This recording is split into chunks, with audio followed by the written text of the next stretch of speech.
Oh. Good morning, good night, good evening. Great. Tonight's episode, we're playing Unsolved Case Files, the Harmony Ashcroft case. Today, today's Tonight. episode. It's tonight for us. It's today. It's literally 11:30 p.m. on the 3rd. I don't know when this is going to be posted. Yet. It's like it's a process because podcasts aren't supposed to be really edited footage, but we have to edit the footage, so that's fun. But yeah, we're solving a cold case from November 9th of 1998. Ooh. I didn't read anything on this. It's a homicide. Homicide. Homicide! Sorry. Open it as nicely as possible. It's not very nice.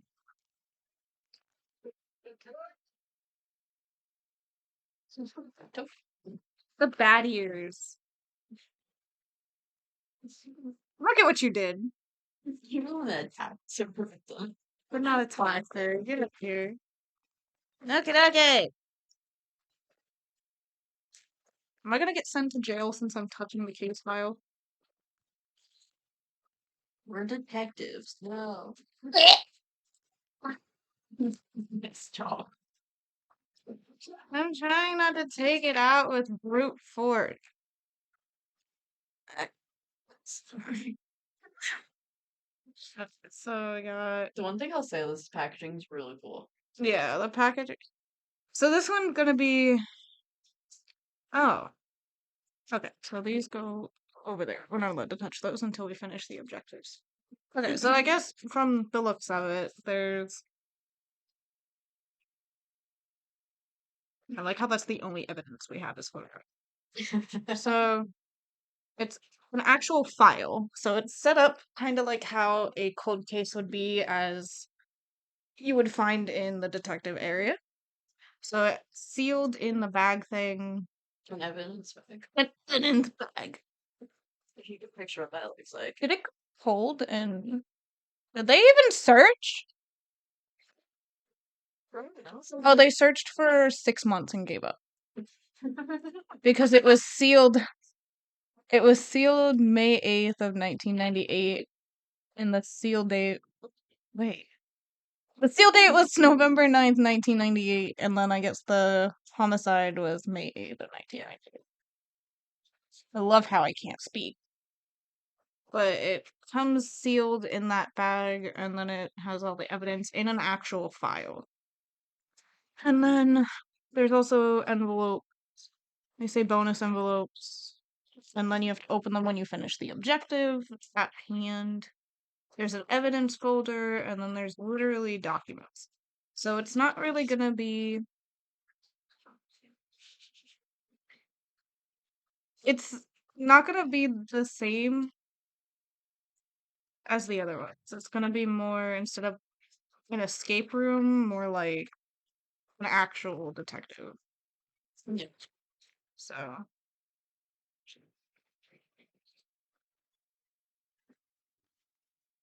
there's too much stuff on this table. Precariously stacked file. So I'm talking about our precariously stacked file. It's just a backpack.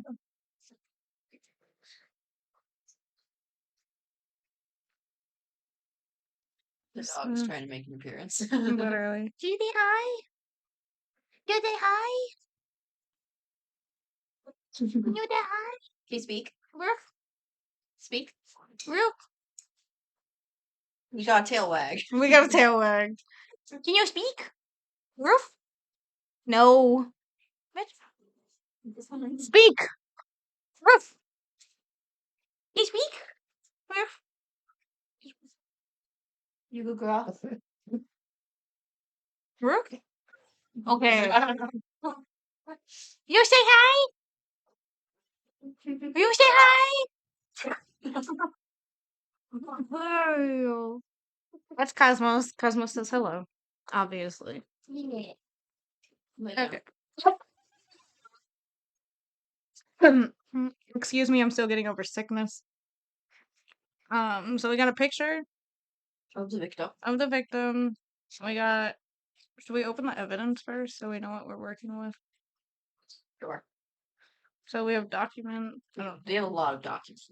It's like 30 pages worth of I've documents. played this brand before, and essentially it's a lot of like photos and police reports and uh, just really random like evidence connected to it. But like, so this is really more like being a detective versus everyone has more games than the other branches and things.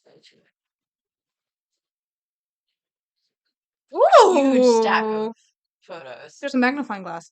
Oh, so the last one that I played didn't have that, and I was the last one I played. I essentially solved it all on my own, even though I was in a group of 8 How people. is this a crime scene? There's no blood! I was in a group of 8 people, and I'm the only person who solved who solved it. There's like no blood. Okay, We let's should not play- study the photos yet. Let's. I just want to see like how Well, we don't really need the photo of the victim anymore, so we're gonna put that there. cool. Right off the bat, I'm gonna guess crime of passion. 'Cause she's pretty, just not a hag. Alright. Okay, so we're trying to get the purpose of the magnifying. This here is just kind of saying the scheme. Do we have a suspect list? We have a lot of suspects. Oh, great. Oh, Jesus Christ. Okay, suspects first. Okay, hold on. This So- one is Where? hold on. I have to like literally we have There's over like 30 Okay. documents. Okay. So essentially it looks like someone else has been arrested already. And they're like They're already fugitives. Wait, this is okay, so literally all of this is just all thrown in together. So it's supposed to be like case files. Like you don't know like what goes where. So these here are all the suspects. But this should we read suspects first or yeah, I'm dividing them. Just take a look at kind of what we're looking at. there is an autopsy report. I found where this goes. This goes with him. Okay. There's like a wedding invitation, there's Oh, so she was engaged. yeah, and there's like I take it police to him. report, there's kind of big and then there's 2 newspaper articles. This one is this one has like 2 pages to it. There's 5 suspects. I don't know the back of this one. It's helpful. Oh wait, this might be helpful on the text. Like we're gonna have to actually read the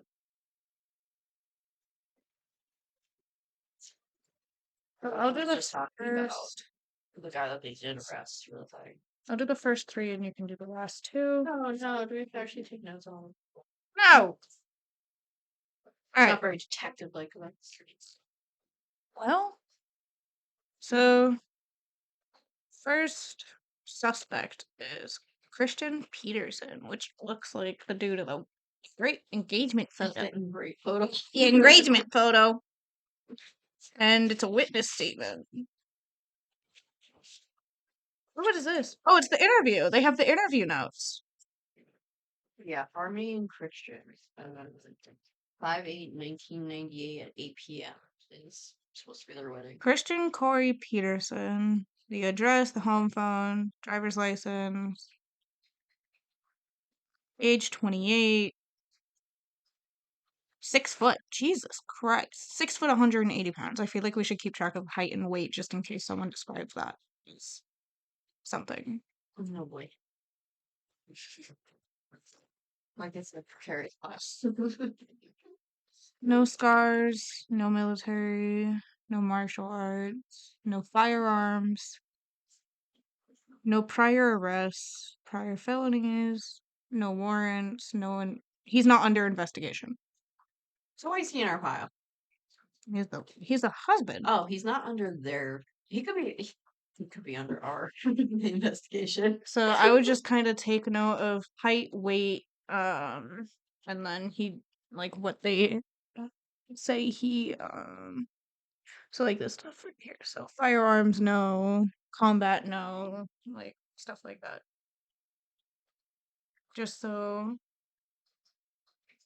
we wait. The witness statements are from other people, Okay. Yeah. Okay. so So it's the witness statements talk about the person of interest. okay. So this So this one, guy really could still be a suspect, just because like the cops ruled him out. Honestly, it doesn't mean much. He plot twist. said, Who's okay, the murderer?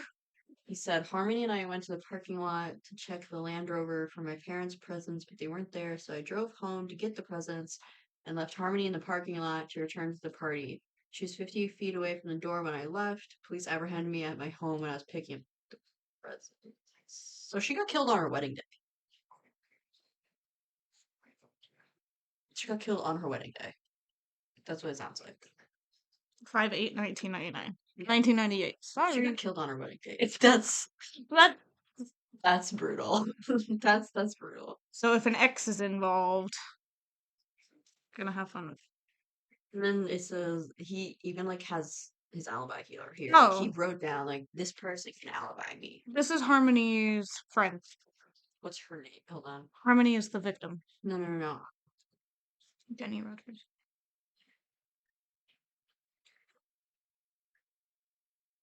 So why is her friend alibying him?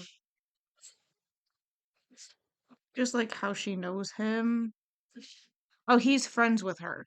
Oh, So it's a friend of the couple. okay. It's like wait. Like, Like is he problem. like with her on the side?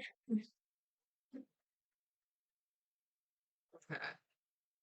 That's all I'm writing, honestly. Unless I should write what kind of car he has. Yeah, that might be good. Because if someone saw like a car driving away, we're gonna need to know because he said he took what, the Land Rover. Yeah. So if someone still saw that at the venue, then Yeah.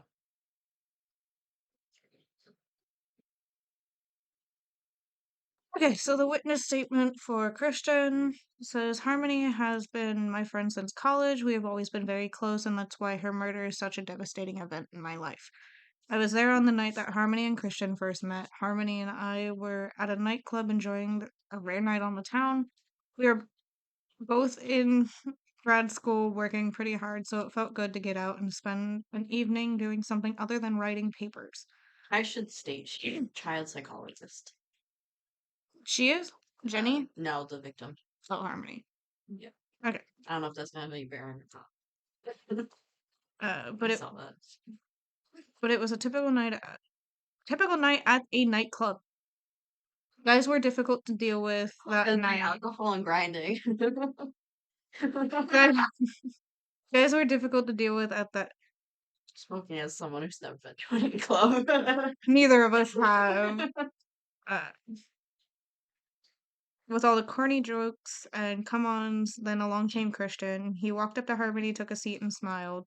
After a few seconds, he said, "How do you like me so far?" Oh god.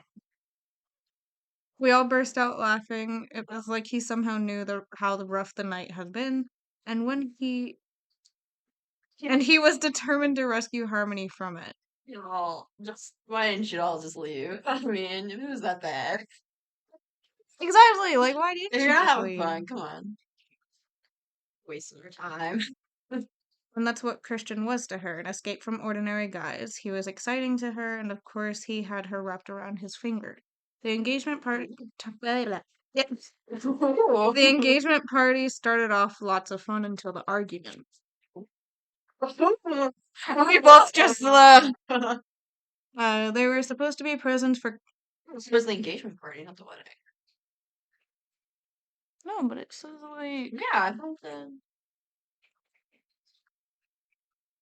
rehearsal dinner. Oh, okay. It was the rehearsal dinner. Okay. There were supposed to be presents for Christian's parents, but I guess there was confusion over who had to bring them. Harmony was certain that she left them in the car, but Christian thought she left them at home. They weren't screaming, but they started getting snippy with each other in front of everybody, and it was kind of awkward. I think maybe the pressure of the wedding was getting to them, honestly. being the maid of honor, or I guess like partially the maid of honor in my mom's wedding, I completely understand that. Like that makes it's actually really stressful. So people joke about like bridezilla and shit, and it's true. Like weddings are very, very stressful. Um, See, my mom's wasn't. I just kind of stood there. that's me. That's a bridesmaid then. Yeah. Maids of honor and maids of honor is kind of like help plan the wedding and keep like, Yeah, shit. that's true. So Christian had a look on his face that was kind of intense. His jaw was clenched and his eyes were red with anger.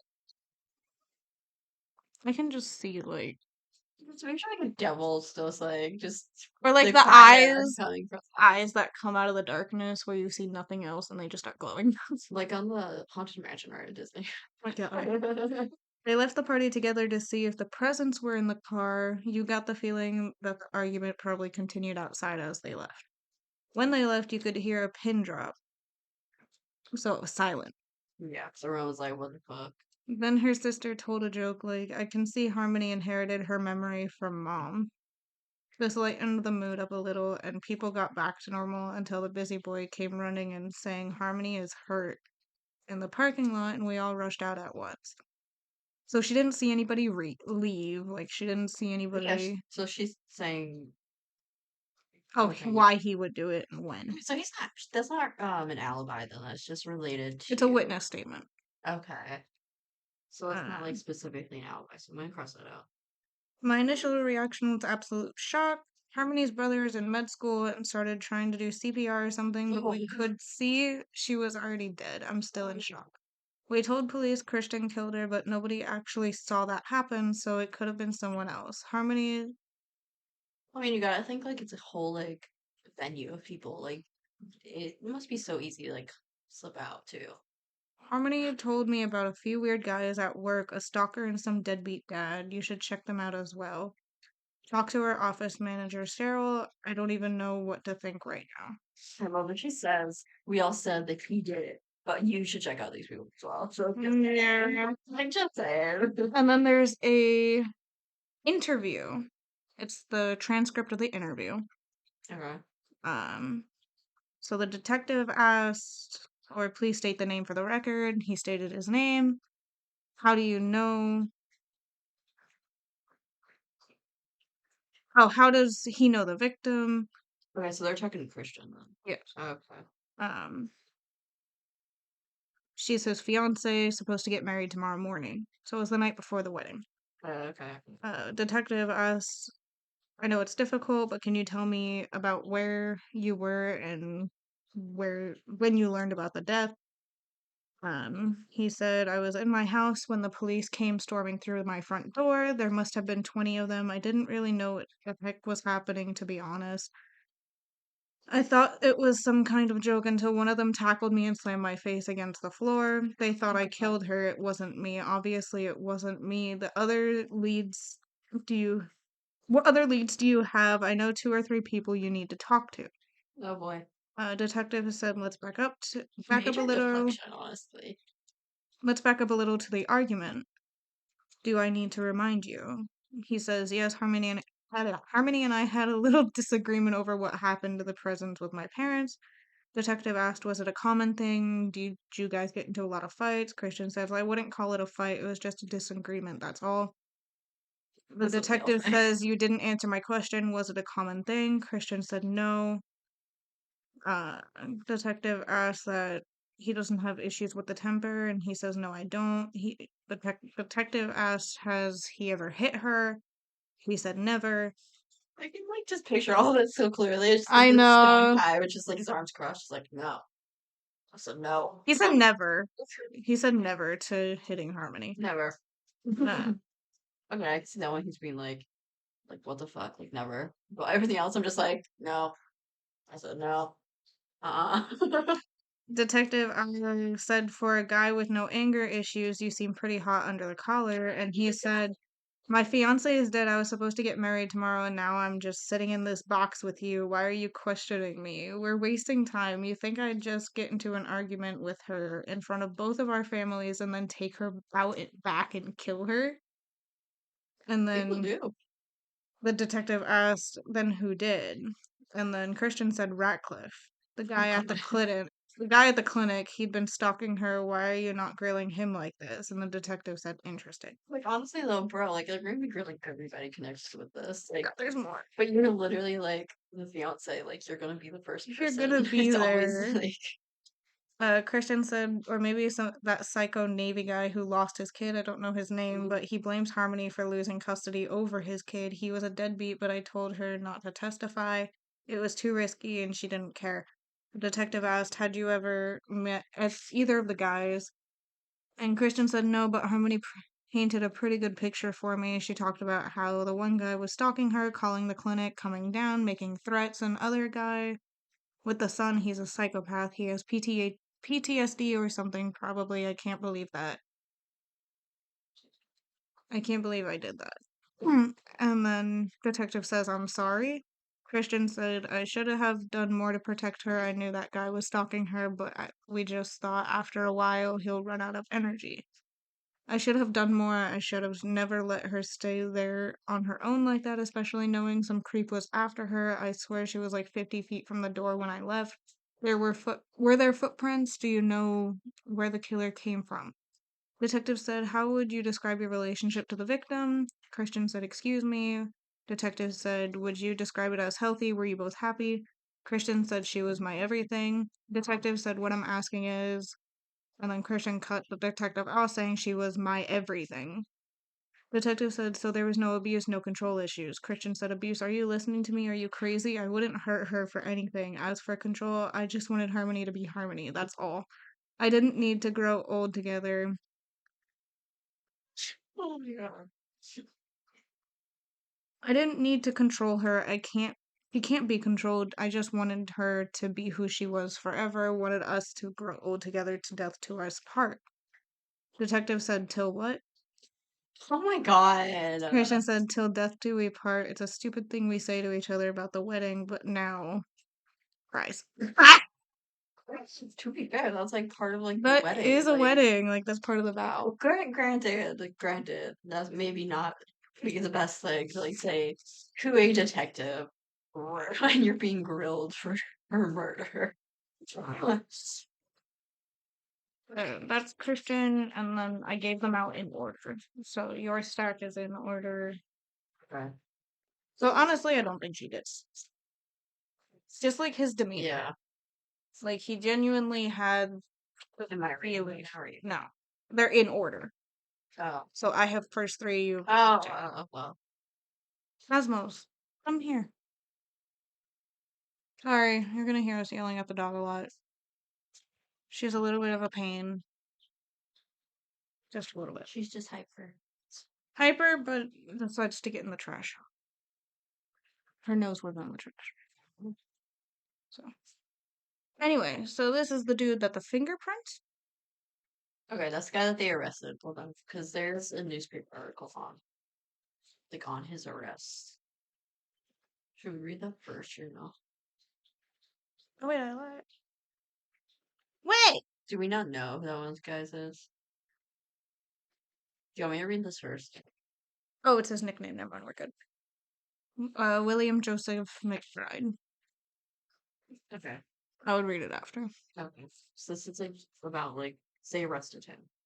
Alright, so for McBride, aka Bones, we have fingerprints. Uh, damn, he was born in 1973.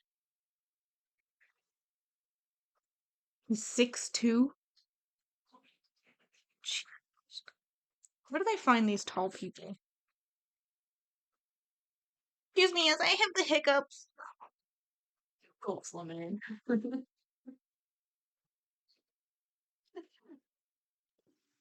Probably still have the hiccups, but we're not going to talk about them. Okay. So Bones is his nickname or his alias? Alias? Alias? Alias. Alias! Let's listen. Leave me alone. He looks so. He looks shocked almost. Don't own a car. So he doesn't have a car. So if he were.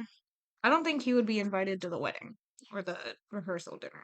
No, he wouldn't have been. There's an officer? Okay. An officer took the witness statement. So what I'll say is about fingerprints is I don't think we're gonna need them yet, but like it's most likely. Okay, so for this one, there are 2 witness statements. Okay. Heads up, guys. There's a lot of reading in this. It is a lot of reading. Alright, so person of interest, William McBride, aka Bones. He was in transition, so he doesn't have an address, no number, no license. 6'2", 170 pounds. No scars, marks, tattoos, no military. Martial arts says plenty of street fights. No firearms. Too many to list of prior arrests. No, none of them were violent. So if they weren't violent, does that mean it was like poison? If he was like just convicted for like other like it could have been like he could have done like a robbery. He could have stolen a car. He could have as long as like it didn't include Theft. like yeah, as long as it didn't include Prior force, like felonies, several theft.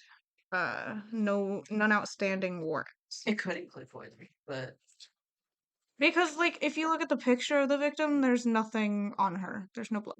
But okay. that's another. And he's saying, okay, he's saying that he was at Rambo's bar until right after 9 p.m. From there, from there, I went to Grant Park to get some rest and fell asleep. The next thing I remember is being surrounded by 20 officers shining lights in my eyes. Someone put a ring in my hand while I was sleeping, or one of the police put it on me. So basically, like he had her engagement ring when they found him. Okay, we'll read the witness statement because there's 2 of them. Should I do That's what he's saying. should I do the interview transcript first, or should I do the witness statements? Um, Because there's 2 witness statements. I would do the transcript first if we're already discussing like him. Okay, so the transcript detective. I'm gonna skip like the first few lines. Stating the name. Detective says, looks like you have some explaining to do. He says, look, I know how it looks crazy with me and that dang ring in my hand, but you gotta believe me, I never seen that thing before in my life. Detective says, we'll get to the ring. Let's start with what you were doing sleeping in the park. How did you wind up there? He said, well, I was at Rambo's, and let's just say that didn't work out for me. I was escorted out and I needed a place to sleep. The bench on Grant Park ain't exactly a 4-star accommodation, but it will do. Detective asked what happened at Rambo's. Holy shit, that's a paragraph. He says I missed the last call for happy hour, so that put a dent in my plans. I go to JT, the bartender. Hell of a good guy, usually. I'm like, come on, cut me some slack, please. I've been trying to get your attention for the past 10 minutes. As many times as I've been there, he still doesn't budge. He calls the bouncer on me, and I'm like, okay, I'll just see if I can scrape together a little money, come back, and finish the night off with a few more drinks. But I didn't make it. I started walking around and realized I was messed up, so I just headed to Grant Park and laid down to get some rest.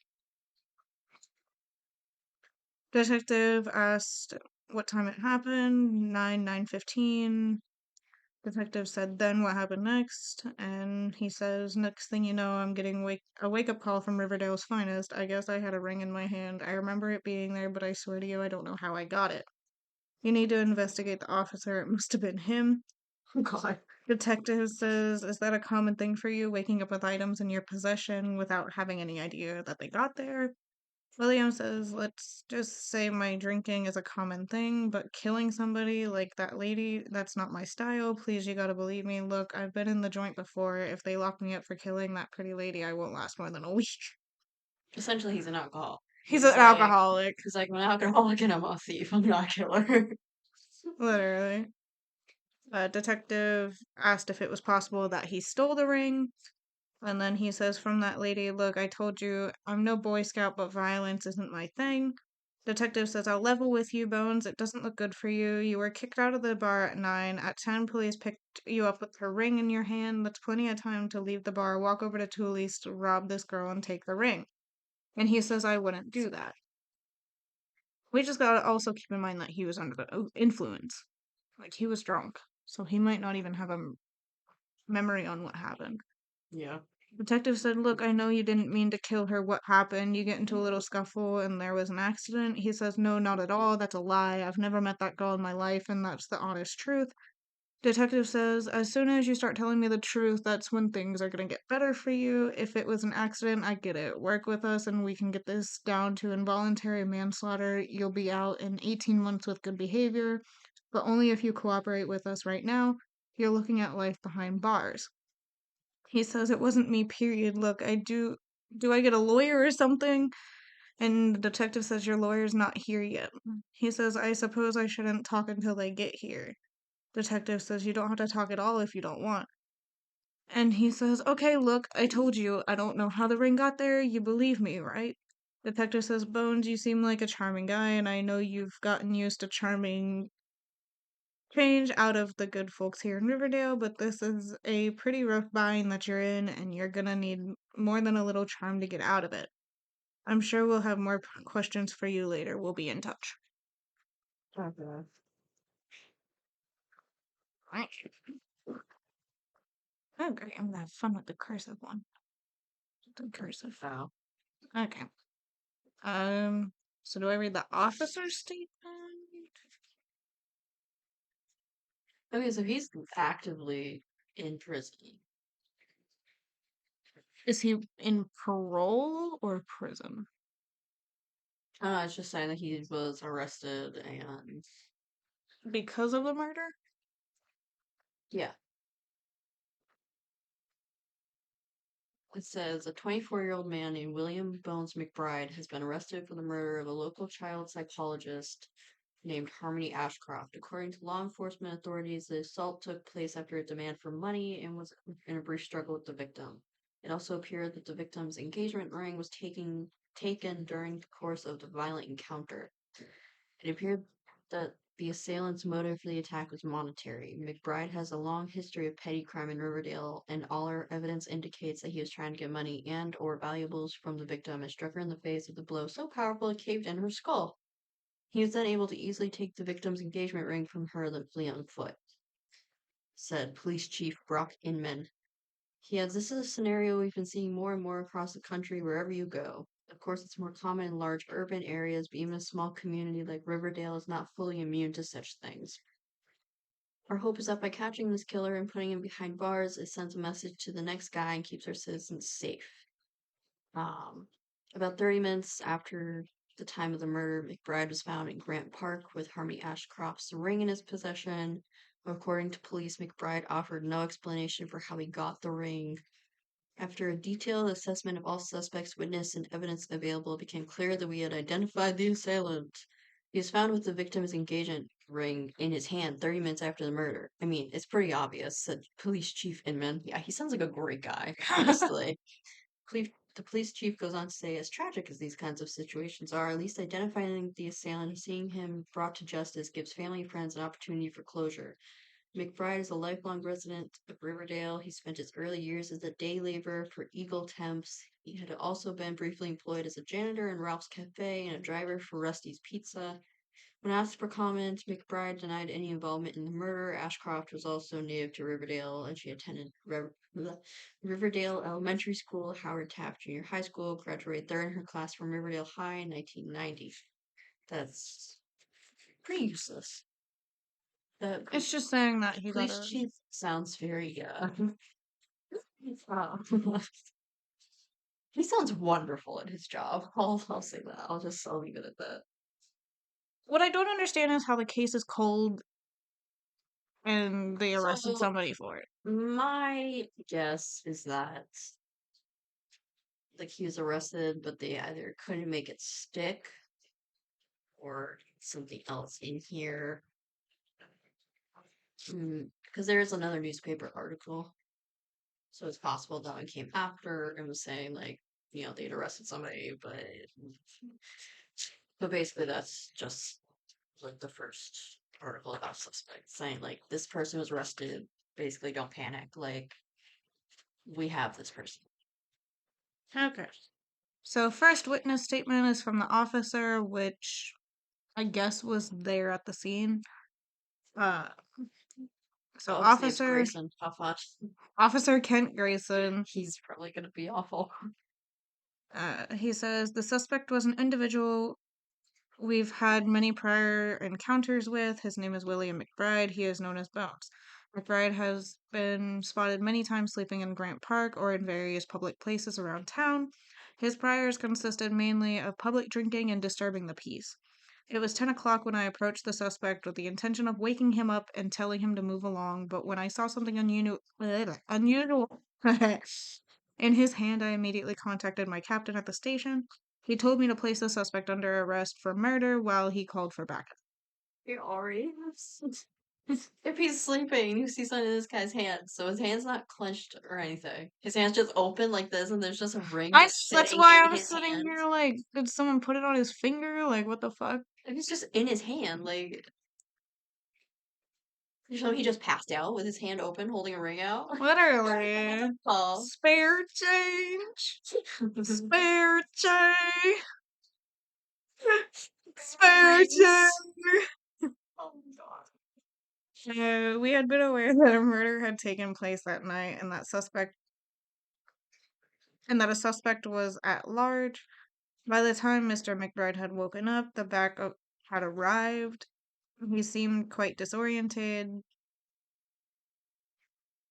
He was then told that he was under arrest for the murder of Harmony Ashcroft. At this time, the suspect became belligerent and uncooperative. You're telling me that within half an hour they're not at the crime scene anymore. They've already got all the evidence they need, and they're like, "Yo, Literally, and they're you're just under like, arrest." it's too fast. Like, I they mean, didn't. we may know already what these cops are like. Yeah. Um, he repeatedly screamed that he was innocent and didn't know where the ring came from.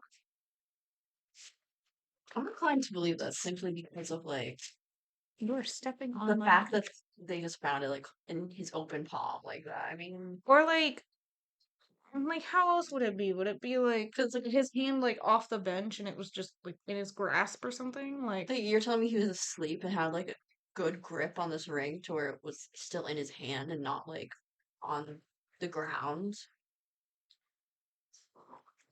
Cause like benches are not like that big. Like he'd have to like if he's sleeping on a bench he'd have to be like, and he's a tall guy. he's 6'2".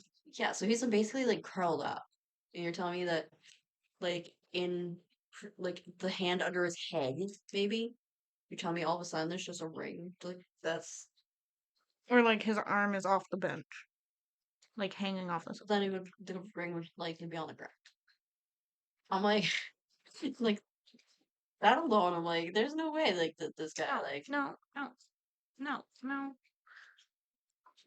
doggo wants cuddles. Doggo wants to be jumped up on my lap and we're at the kitchen table. Come here. You come lay down.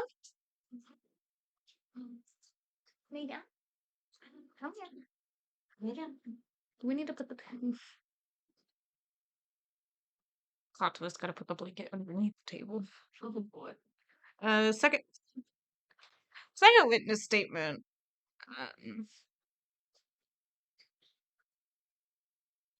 Did they bring all these people in the same night?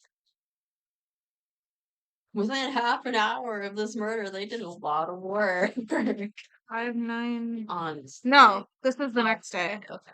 So this is a statement from the next day. Probably when they realized that this guy was like Both of these were from the next day, and I take it yours is from hopefully the next day. probably, I don't know. If it's in day order. Okay.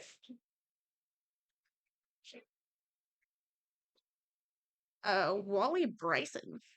It's an interesting name. Oh, it's the bar owner. Oh. Okay. We're gonna get some info here. Osmose. We're gonna get some info here. After we yell at the dog, please hold. Lay down. Let's just make it clear. She's already had her dinner. She's literally just She's just trying to get into trouble. she literally just wants attention. As if she doesn't get that, like 24/7. yeah. Okay, anyway, Wally Bryson says, I confirm William Bones McBride was removed from my bar at 9 p.m. on May 8th, 1998. This is a man I have seen a number of occasions at my place of employment, Rambo's Bar. Why is the period like halfway down the page? Did they like type it out? No, it's written. Oh, that's weird. Bones is a regular customer there. I would describe him as a nice guy. He is well liked by the staff and other patrons. On a few occasions, we've had to warn him not to panhandle in front of the bar, but apart from that, he's usually fine. He has even charmed his way into a few free beers. That's the kind of guy he is. In other words, he doesn't seem violent to like anybody who is. Not really, no. I remember seeing him last night on the 8th. It was Friday and he came in, smiling as usual, but I also remember an argument that took place right at 9 p.m., the end of happy hour. Bones missed the last call for a free happy hour drink and was upset because he was broke and he was yelling at the bartender for ignoring him. The bartender signaled for me to escort him out. Oh, it's the security guard. So I did. By then, things have calmed down and Bones was on his way out, ready to leave on his own. He said something like, I'll just go get me some money and be back in an hour. As Bones left, me and JT, the bartender, looked at each other and smiled. We expected him to go out to the front of the bar and panhandle like he had done in the past, but he didn't. He walked out the door and kept walking. I figured he had some other way of finding money, and I haven't seen him since. So there was no hostility in that. So Yeah. he didn't get escorted out. He was willingly. Yeah, no, the guy had said like if you don't leave, like I'm gonna call like the bouncer over. And so he didn't want that to happen. He's basically just like, okay, no, I'll just leave and I'll come back Just later. leave. So He basically is like showing like he doesn't want to get violent. yeah, Like even like he even said he was drunk. So like even drunk, he's trying to avoid confrontation. trying to avoid conflict. Yeah. But Like yeah, he was yelling at somebody, but like then he was like, oh, there's gonna be like consequences of this. Like I'm not gonna like I'm gonna leave.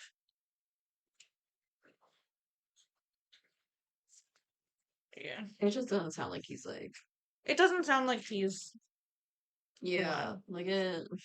like Honestly, the whole ring thing, the police, the chiefs, or whatever, his attitude, I was like, the only thing I can think of why he had the ring was to like take it and go to the pawn shop. yeah. But like that's I feel I like if mean, he it's would have possible found the he, body, well, it's possible he like found the body and left, yeah, but but like report that would make it less suspicious, so I feel like he would have reported it. I think if he found the body, I don't think he would have reported it because he's been in trouble with the law before, Calls. so it's possible he just didn't. I have a call log with this one. Ooh, okay. So the last time I did a game like by this brand, there was a phone, but we didn't know whose phone number was whose. We didn't know who's calling anybody. We had to kind of deduct that, right? So we That is a may. long ass witness statement. Duration. Okay. Anyway, all of them are incoming. Okay. Call date, call time.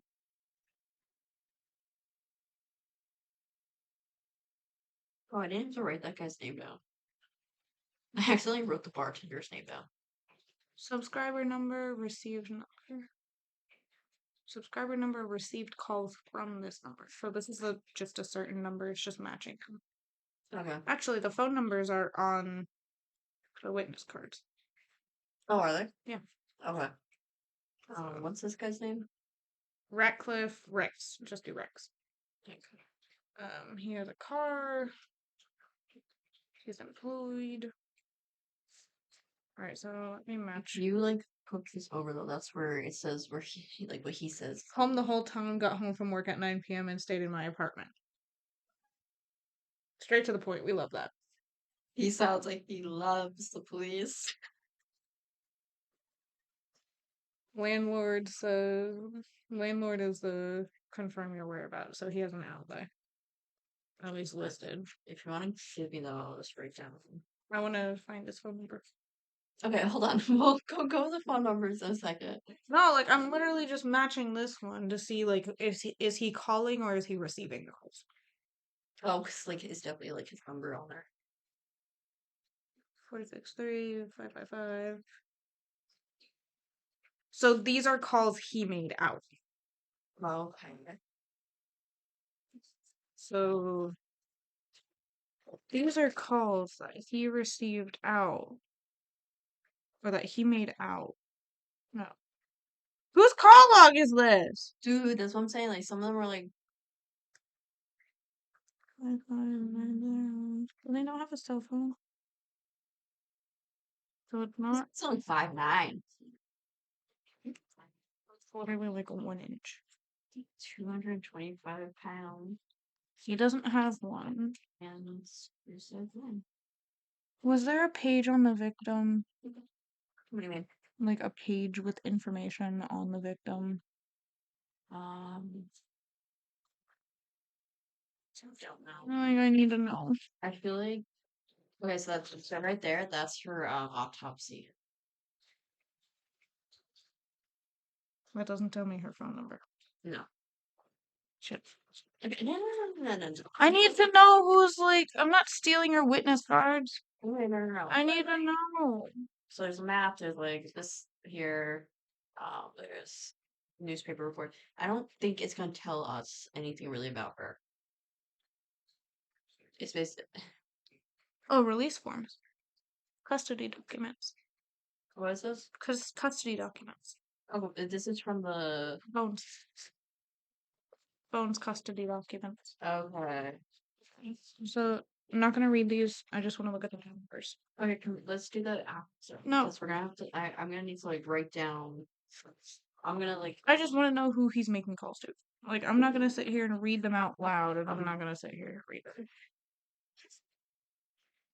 My gut says they're calls to her because that's the only number that's not matching. That's possible. But the only. I mean, it would make sense. Calls to the victim. Well, yeah, that would be why he'd be suspect. Yeah. Anyway, Rex. Read the interview first. Do I? Reading the interview first. Okay. Ding dong. How do we know what the first objective is? We'll figure it out. I don't know. Just realized we're supposed to open the envelopes after each objective, and we don't even know what the objectives are. There were no instructions, by the way. Yeah. This is all just going in blind. Solve 3 objectives to crack the case. It'd be great if you could tell Like the what who, what, why. It just says, "Are you up for the challenge?" Includes this, and then solve 3 objectives.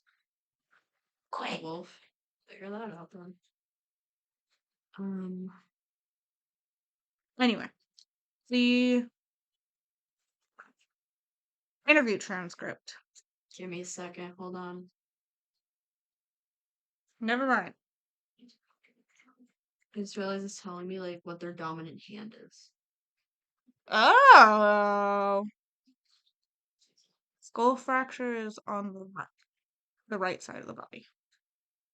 Okay, so she's being punched on the right. And someone's facing her.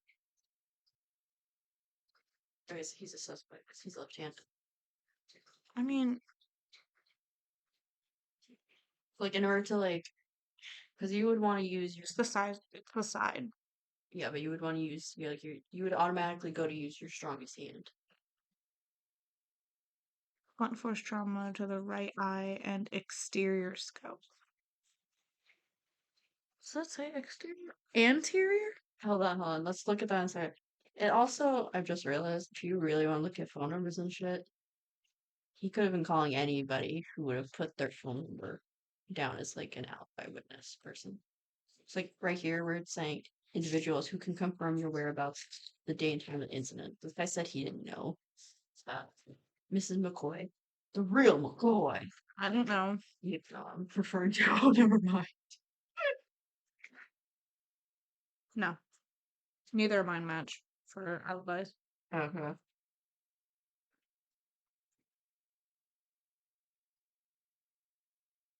What are their dominant hands to tell you?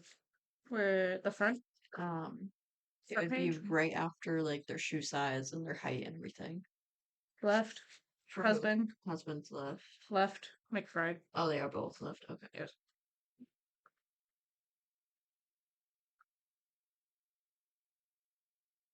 Probably why they're all so Honestly, though, I thought I was onto something. It's like, come on. okay. That's like the one thing about this game is like it is pretty difficult because you have to read and just like really deduce things. We watch true crime. We ought to be able to do this. Oh.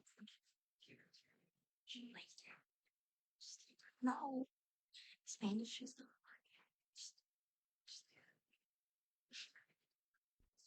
After a brief break, we are back. Okay, With no so drinks. huh? With no drinks. Yeah. Good place. I'm out. Anyway, the transcripted interview for Rex Redcliffe. Ooh, this is the next day. I wasn't looking at the dates. Anyway. Just skipping the first couple lines because all it is asking for the name. As they do.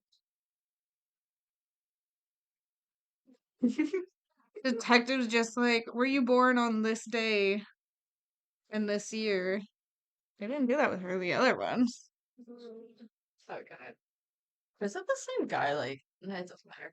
It's like, is it the same guy that's like interviewing them all? Is he just bouncing from one room to the next? No, I think it's different days. Because this is the 10th. No, okay. Uh, I'm just picturing like a rotund little man just like bouncing from one room to the other. are you gonna tell me what's going on? Detective says, what do you do for a living? Says, I work at a gym. I mop and stuff. I clean up. What do you want from me? Detective says, the woman who was murdered Friday night, Harmony Ashcroft, how did you know her? He says, I didn't. Detective says, well, why would somebody think you did? Suspect says, nothing. Detective, I need a verbal reply. The microphone can't record a shoulder shrug. Uh, he says, I don't know why I'm here. Detective says, bad plan. Here's the thing. I know why you're a suspect, and you know why you're a suspect. You know who else knows why you're a suspect? He says no. It's basically like, don't fuck with me. I know everything. Uh, Detective asked if Cheryl Pratt rang a bell. He says no. He's basically just like, nah, fuck you.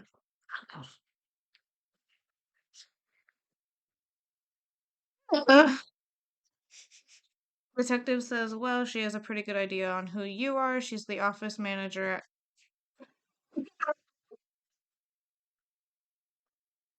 at Helping Hands Mental Health Clinic. You're pretty familiar with that place, right? Brrr.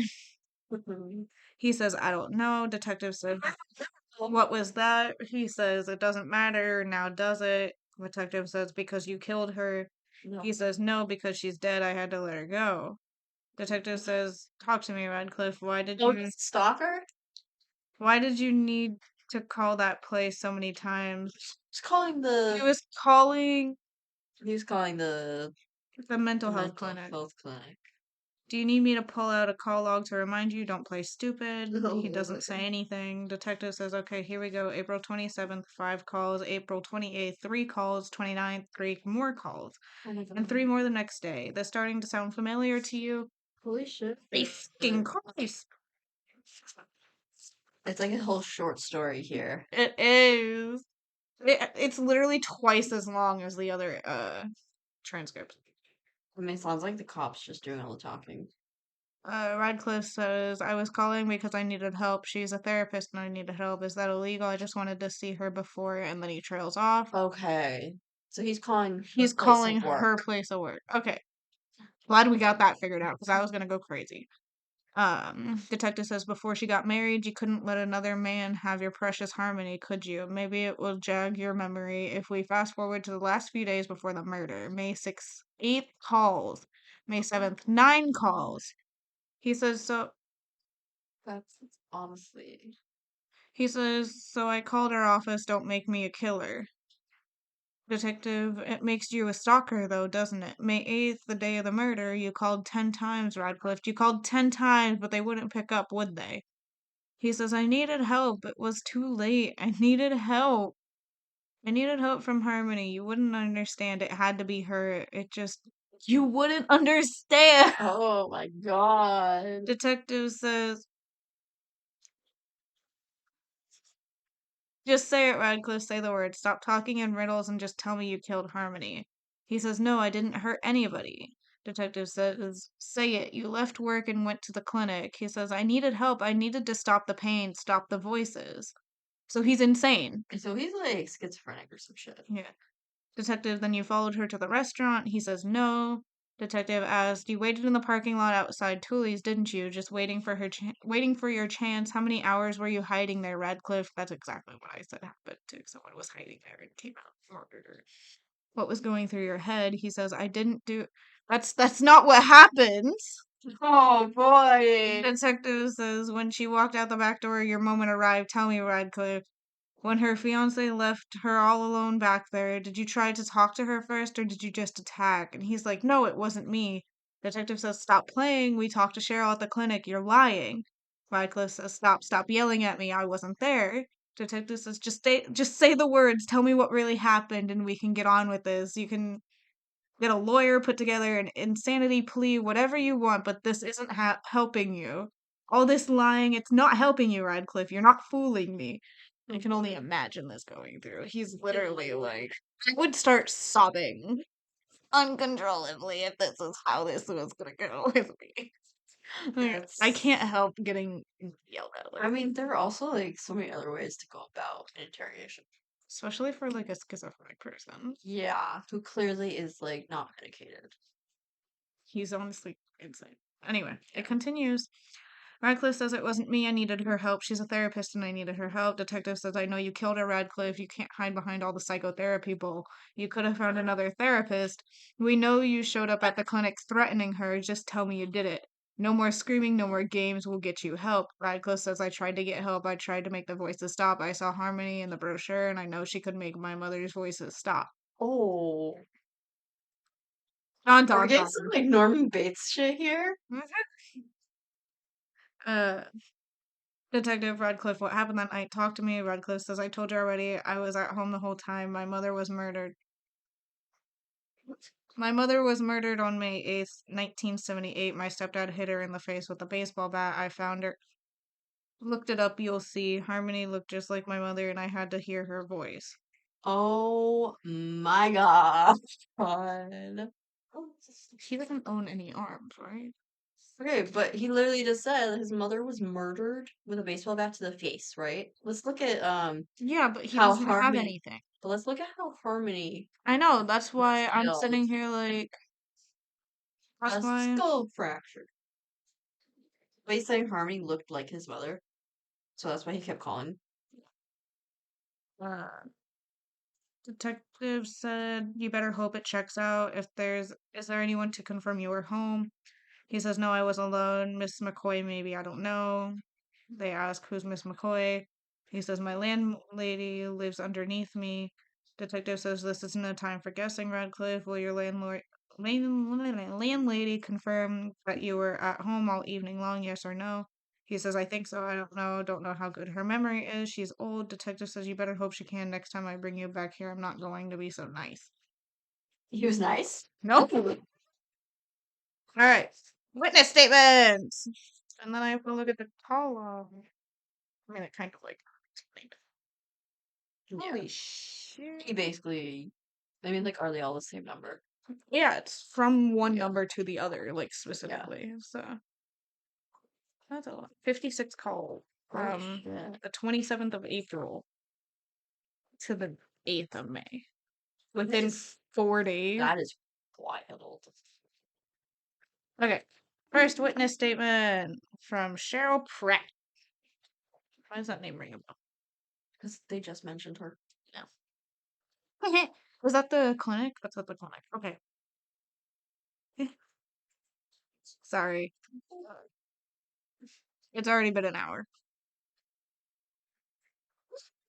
Yeah. Cheryl's witness statement says, I have had contact with Radcliffe in my job as officer manager of the Helping Hands Mental Health Clinic. I can vividly remember his face and that look on his face. I would describe his look as predatory. Yeah, I can see that. His picture is scary. Honestly, I was like, Like, man, I would never walk home at night if I knew he lived near me. Yeah. Yeah. Our first contact took place when he made his first call to the clinic. I don't recall the exact date. My memory of talking to him was that he made me uncomfortable. We obviously have many clients who suffer a wide range of mental health problems. Yeah. We probably, oh no. We obviously have many clients who suffer a wide range of mental health problems, but Mr. Radcliffe seemed to be on edge more than most. Mr. Radcliffe seemed Mr. Radcliffe began by telling me a few basic things about his mental health state. He mentioned that he was feeling depressed and lonely, but he seemed uncomfortable about sharing more specific details. He mentioned that he needed to see Harmony. At this time, I told him that Harmony was a child psychologist and that he was free to set up an appointment with Dr. Breeson, which I take it as a. Yeah. The other psychologist in our clinic. He immediately became. Irate? Irate. I then tried to work with him on a few other options. I mentioned that I could possibly refer him to another clinic, but once again, this made him upset. He told me that it was important that he sees Harmony before it was too late. I then asked what he meant by that, and he hung up.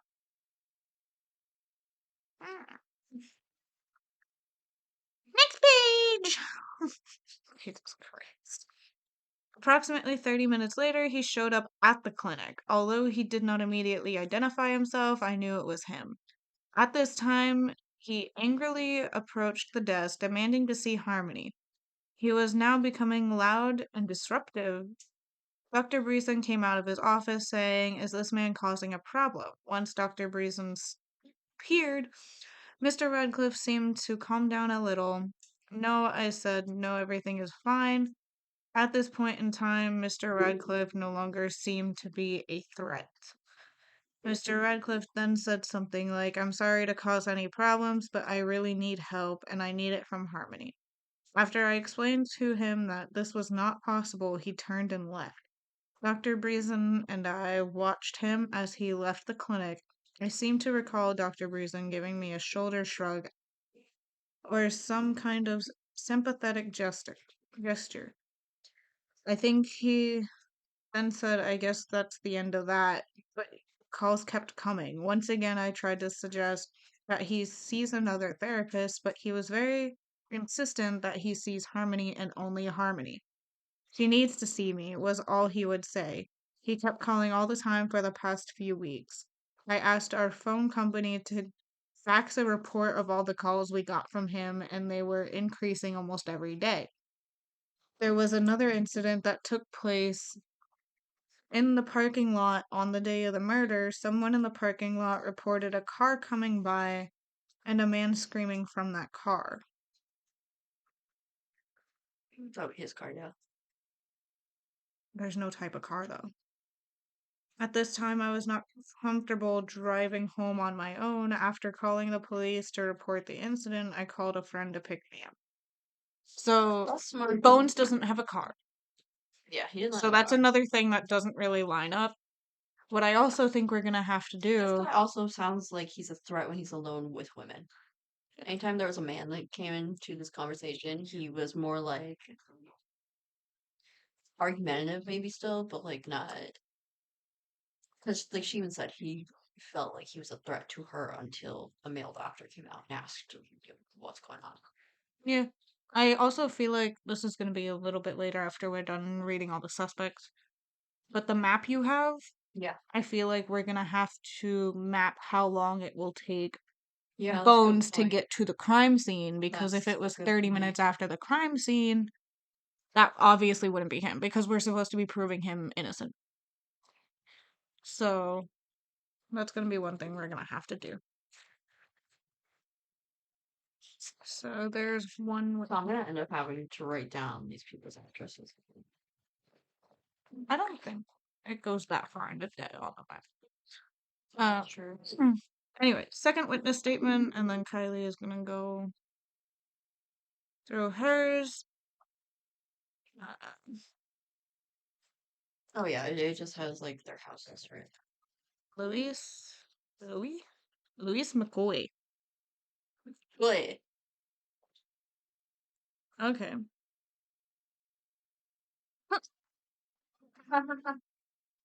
These are really like details. They are.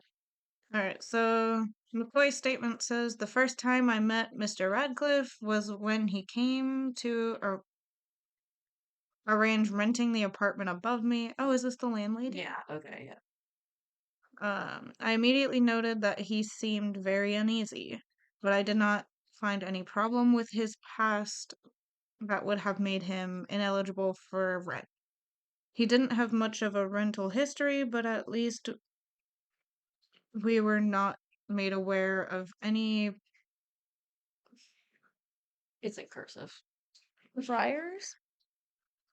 Okay, so like you with no felonies or Priors on outstanding warrants from his arrest. I have noted in my diary that on April 26th, we had a problem with Mr. Radcliffe. It was the first time of any kind of encounter with him. The nature of the problem was that the tenant, Mr. Radcliffe, was that he was exceeding an acceptable volume of noise in his unit. This violation is one that is taken very seriously as I need my rest to stay healthy.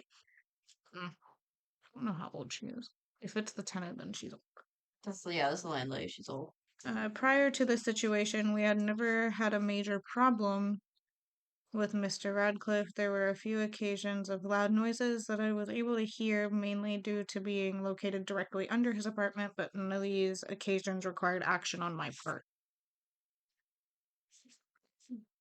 So April 26th was probably like when he was on the phone with that office, is what she's saying. Like she was being like ridiculously loud, basically.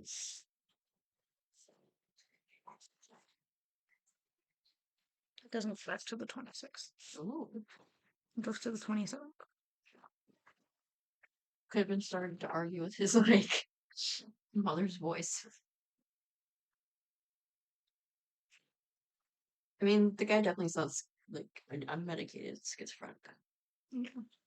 Next page of the freaking witness statement. Uh, on this occasion that took place on the 26th of April, he was making a great deal of noise, and it had become necessary for me to go up to his apartment to address the issue. His noise was mostly crying loudly and pounding on the wall. On this occasion, Mr. Radcliffe seemed reluctant to open the door, but once he did, he apologized for the noise and said it would never happen again. Later, after I exited his unit, I returned to give him a brochure regarding a local therapy clinic called Helping Hands. Alright, so then he started calling the next day 'cause he saw her picture. And the okay. He seemed very responsive to the brochure. He seemed to be staring at one face in particular in it, I believe this face belonged to the victim, but at the time I did not observe this as unusual. She is very pretty. On the night of the murder, May 8th, I observed him coming into the building a little before 9 p.m. I know it was then because it happened right at the end of the X Files when the whistling comes on. Then a little over an hour after that, I heard crying and screaming. It was during the finest story on 2020. What? So it must have been sometime between 10 and 10:15. So he was home. She essentially saying she never saw him leave again. And at 10, she heard him like crying and yelling, right? I couldn't make out any of the words, but it sounded really dreadful. I immediately went up to his unit and knocked on his door to make sure he was all right and asked him to quiet down. At this time, he did not answer the door, and I went back down to my apartment. Eventually, as the night went on, the noises stopped. By the time Chance Edwards began the 11 o'clock news things had become quiet again. That's when I heard about the murder. His car didn't leave when he parked it when I got home at 9. So he's innocent. He was in the apartment being heard in. Unless he well, He would have heard it, or she would have heard it. If he was having an emotional breakdown the entire time, I feel like she would have said something like, "Oh, he walked down the hallway," like he would hear it, that's possible, yeah. or like it suddenly stopped, like that type as well. So far, we've ruled out everybody, so I think we need to. Okay, so the main one we're literally trying to rule out completely. Yeah, we're just trying to rule out bones right now. But Yeah. And it's also the fact, like, sorry, blasting radios outside my house. But it's also, we're supposed to be proving Bones innocent. And I don't think we've cleared the husband. yeah, I honestly. But I don't think it's him overall. Just because of his we demeanor, have his to look at attitude. But, like, all of these. if he again. left, one thing we also have to look at the map is how far away their house is. Yeah. Compared to Yeah. the area, because if it happened Yeah. 30 minutes ago, the cops wouldn't be at his door already. Right, so you're writing stuff now. No, no. I'm reading and writing. I mean, I know I do that on a daily basis, but like, I need to. Oh my god. Are you writing or just? I like reading them. It's Okay, then you can read them. yay. It's only 2 I've already read 3. Why not make it 5? Alright. So this one is first. So Derek. Derek Cyphers. Cyphers. Derek. Derek S. He looks Cyphers? terrifying. He looks friendly. He looks No, he terrifying. doesn't. He's not friendly. None of them look. No. The husband looks friendly. He looks passable. I'll say he's passable. The other ones are like. Holy shit. I'm gonna keep a note on this one. Uh, Left-handed. hold on. He was born in 1960. Several tattoos on both arms, 12 years in the Navy, honorary discharge, years of military combat training, owns a firearm, domestic violence for So, prior arrest in 1994, never convicted of a felony, probably no outstanding warrants, probably. pending family court issue for under investigation. He works for Walmart! Is this the guy then that was the deadbeat dad? Because they said so. Like, 'cause if he's in court for I think so, yeah. Okay. Uh, Oh yeah, because they said he was in the military and he had like PTSD or some shit. I was post voting with Admiral Joseph Arthurson from around 8:30 p.m. to 10:30. We were together in the Ainsley River all night. We saw and heard a lot of first responder activity near Tully's around 9:30, but we're unaware of what happened there until later, and he has an alibi. Basically, because he was voting with somebody. So you're more than welcome to take that. And write down other things. Basically. Yep. So I'm gonna.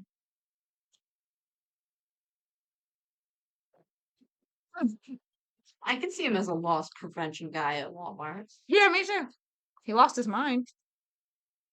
Sorry, I like roasting people.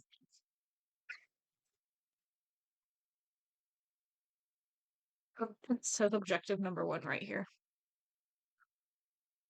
I feel like we've read all these. Oh, okay. We just look at that. Wow. Not the inside of the thing. Wow. Oh, we're great. That's nice. I'm just gonna throw this in here because we don't need pictures of it.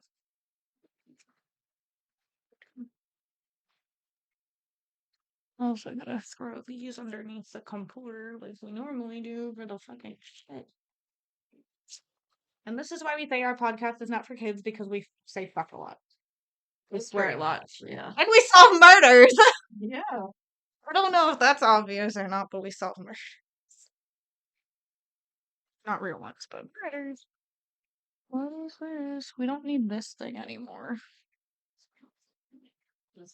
Yeah, rotation. Posted by His parents. address would be the only thing, unless it's marked. Hold on, give me 1 second. Girl.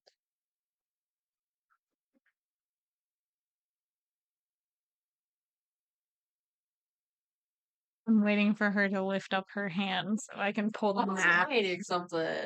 It's fine. I was just waiting. No, They it live just far says as fuck. it just says it right there. No, but look how Yeah, far. yeah. Hold on, we're gonna look at this. Wait! Later. We're gonna look at this later. I'm trying to see, like, Let's get everyone. so it marks. I'm trying to make sure what I can put away and what I can't.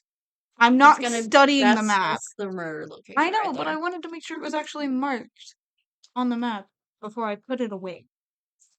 Like, I wanted to make sure it had something on it.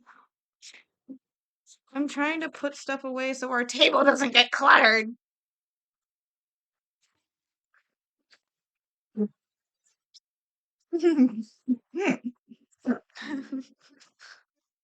Okay, next. Y'all will understand later. I'm just trying to get stuff organized. Okay. We're So not gonna need this anymore. That's just the inventory list. okay, so that can go over there. This needs to stay here. These are for the photos. Won't need it more. That we don't. That's what Kate is talking about. That one. Here. Yeah, we've not read this yet. Do we even need this? This is. We're gonna keep it just. We haven't looked at it yet. Okay. So. Ow. So. I spit on my notebook. Okay. Anyway. My writing is all blurred now. Well. Oh well. Conveniently, like right on what I just wrote on. Rest in peace, Kylie's handwriting. Nice knowing you. Yeah, that's the one. I'll skip important. Okay. So this is where my OCD kicks in and starts cleaning the table. We're gonna need to look at the photos and shit though. I know, but like So- after we're done reading all the statements, so another 10 minutes. I'm not putting them away. I'm literally just putting them back in the file and putting them there. So I put my phone there. You might do a little aware. Sounds about right. Okay. Anyway, Derek. Yes. I already written down. What is this? It's a search warrant. No, it's custody. Petition. Okay. Read the other things first. County. Wait. Family court. So it's the custody. Okay, yeah, because he's the deadbeat. No, we're doing the interview first. Yeah, that's why I just. No, you said statement. I'm just excited anything. Okay, Okay, so one of them's from the Admiral. He's probably gonna say something that's Chris like, Adams. yeah, well, we really. Okay, so transcripts.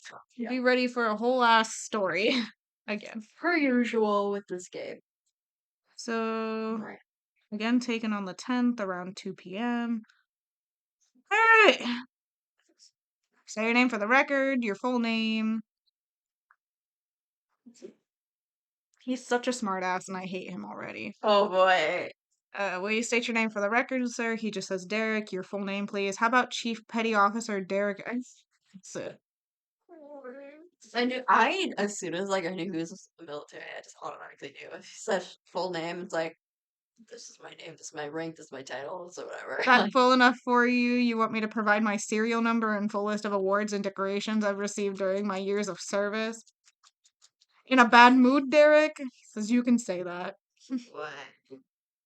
Detective, well, I can think of a way for you to get back your day in a matter of minutes. You could start by explaining a few things. Like what? Detective says you can start with a conversation you had with Harmony Ashcroft, a conversation that happened to take place just a few hours she wound up dead. Would you like me to remind you? Doesn't say a word. Detective says, according to the reports, you said to the victim, you have no right to keep me from my son. You will pay for this. Does this sound any familiar? He says, maybe. Says, sounds like you were pretty upset at the young lady. Derek says, I wasn't pretty upset. I was pissed. She testified in court that I was an unfit father. Yes, it's the deadbeat father. Detective says, I see. And Derek goes off and says, can you believe that? After everything I've done for this country, that's how I get treated. She just gives her opinion about something that's none of her business, and the government takes away my son. Detective says, so did she pay for it? Derek says, I'm sorry. Detective says, what did she do? What did you do to Harmony? Tell me. Here's this young, snotty lady doctor helping the court take your kids away from you. How did she pay for it? Derek says she didn't, not by me at least. You should start by making a list of all the families she's torn apart. Detective says, really? So it's just a coincidence that you had this issue with her and she wound up dead later that same evening. Derek says coincidences happen.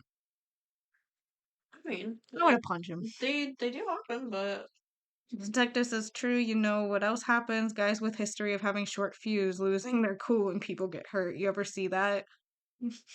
I love this detective with all my heart. Derek says, well, yeah, but. Detective says, this ever happened to you in the Navy? Derek says, look, what happened in the Navy is not. Detective cuts him off and says, answer the question, please. Did you ever lose your temper while in the Navy? Derek says, I was a different guy then. And Detective says, I'll take that as a yes. Derek says, I'm a different now. No more drinking, no more fights, trying to keep my temper under control. Detective says, discharge though. I know. That's why I'm sitting here like he probably sucked ass to the officer. Do not. Sex talk. Coming soon. No, I'm kidding. Detective, detective said, what'd you do? Join monastery? I don't even have a fully formed joke there. It's just like Monastery after getting out of the Navy. Derek says, like I said, I'm different now. Everything's different. Detective says, that's all you got for me. You're different now with all the potential trouble you're in, Derek. You're going to need more than that. I have to tell you, that's not the most heartwarming how I turned my life around story. Derek says, I'm better, okay? I'm traveling with a different crowd. I know what to do when my temper gets out of control. Detective says, what did you do after the blow up at the clinic? Derek says, I met up with a friend and went out on this boat in the Ainsley River to get away from it all. Detective says, excuse me. Derek says, I went boating with my Navy buddy, an older guy, decorated war hero. The guy I wanted to be when I signed up. Detective says, and if we contacted Captain America. Contacted Captain America, what would he tell us about where you were on the night of Harmony's murder? I'll contact Captain. I mean Steve Rogers. Derek's Derek Iron said Man. that's Admiral, not Captain Joseph Arthurson. Two purple hearts. And he'd to say I was with him on his boat, just two guys letting off steam and sharing stories. We were 100% sober. Detective says, sounds like a real great guy. Yeah, This he's Benedict. sharing drinks or no? We were 100% sober. sharing stories. So Sarah's like, wait, you said Captain America. I was like, well, I like Captain America better than Iron Man, but Iron Man looks better. So I was like, what happened? Detective sounds like a real good guy, this Benedict.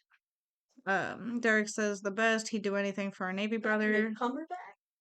Detective says including lie under oath, and Derek says, "Oh, come on!" Detective says, "Isn't that the military code? Anything for a brother, death before dishonor, and all that. You cover for each other like nobody else would." Derek says, "All due respect, detective, you're out of your league. That's the kind of thing civilians don't know anything about." Detective says, "Really? Let me introduce myself. Gunnery Sergeant Jack Montgomery Stason, United States Marine Corps. Suspect remains silent." Bitch.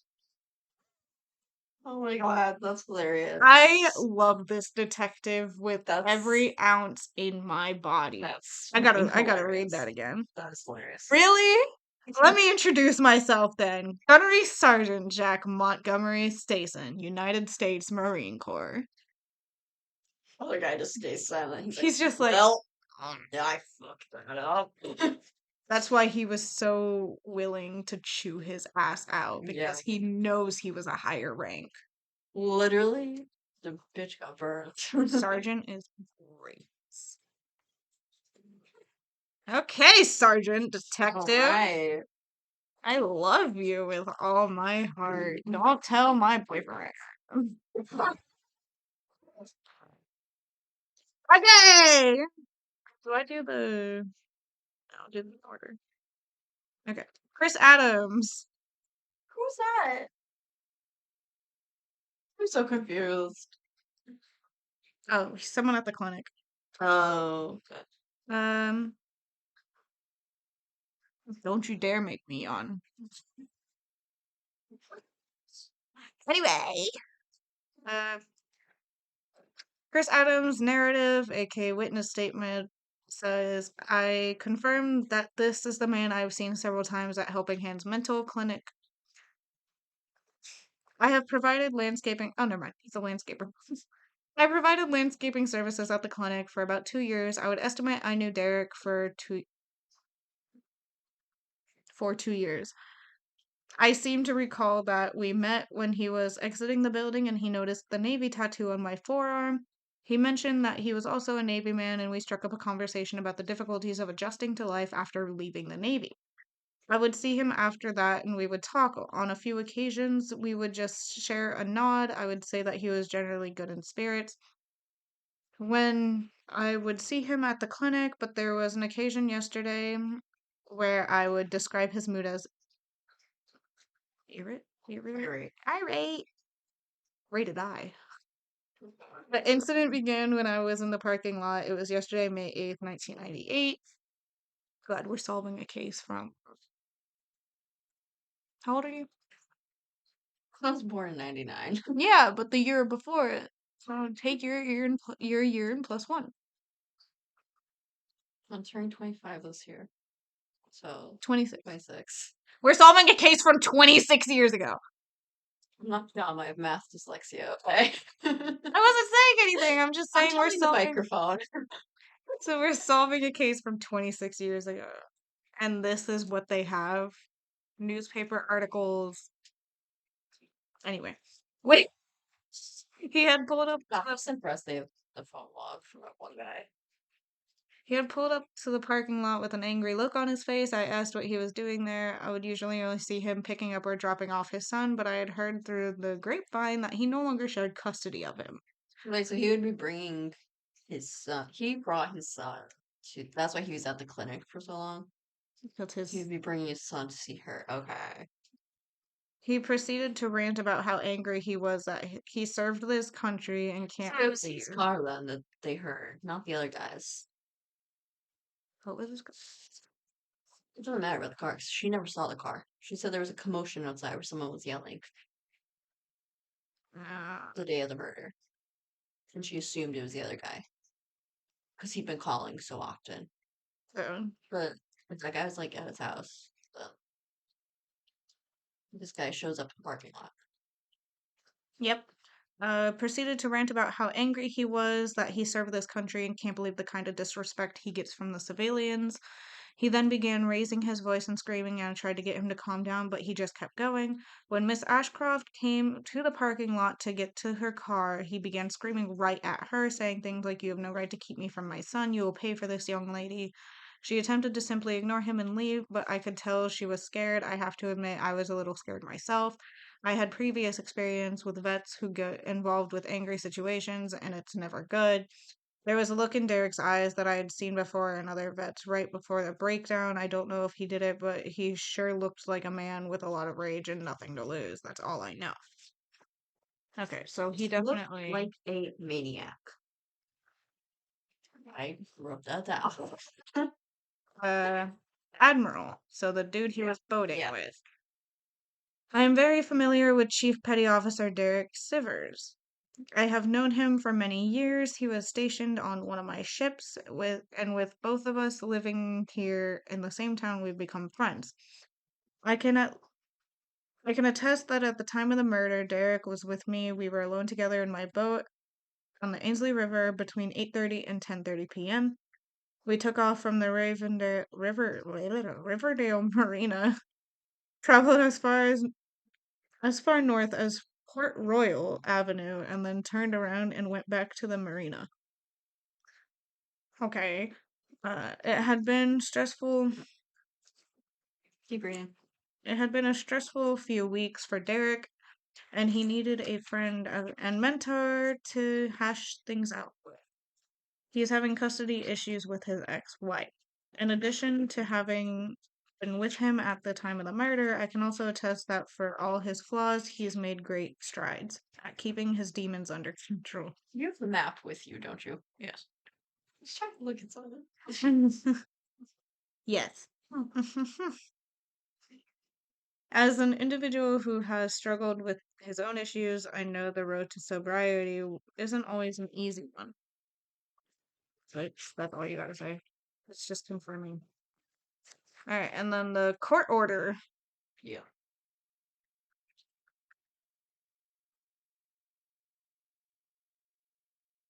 Order entered May 6, 1998. Like right before prior. A petition was filed by Meredith Young Sivers seeking sole custody of Chester Sivers, born on September 10th, 1986, as a modification of this court prior order number entered on June 8th, 1995. Basically, there was another agreement made where they got split custody. And they're saying this now overrules that.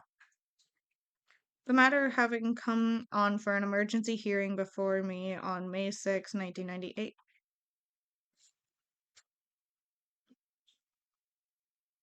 At which time the petitioner appeared with her assigned attorney, Lance J. Matthews, a witness. The respondent appeared with Frank. After taking testimony, sorry, I'm skipping. I don't need to read all of it. It's not use. It's not worth Useful. it. So May 6th, 1998, but she was married on the 8th. Yeah. So, but he was still out on the boat with. I mean, we haven't looked at the pictures or anything yet, though. So, like, Yeah. any one of these alibis could honestly be. Ordered the. Especially if there's a picture of a car. Yeah, it's just saying how the mother now has sole legal resident Yeah. custody and and Derek has no personal or other no form of contact with his child. Okay. So he literally He killed like he no longer can talk to his child. Okay.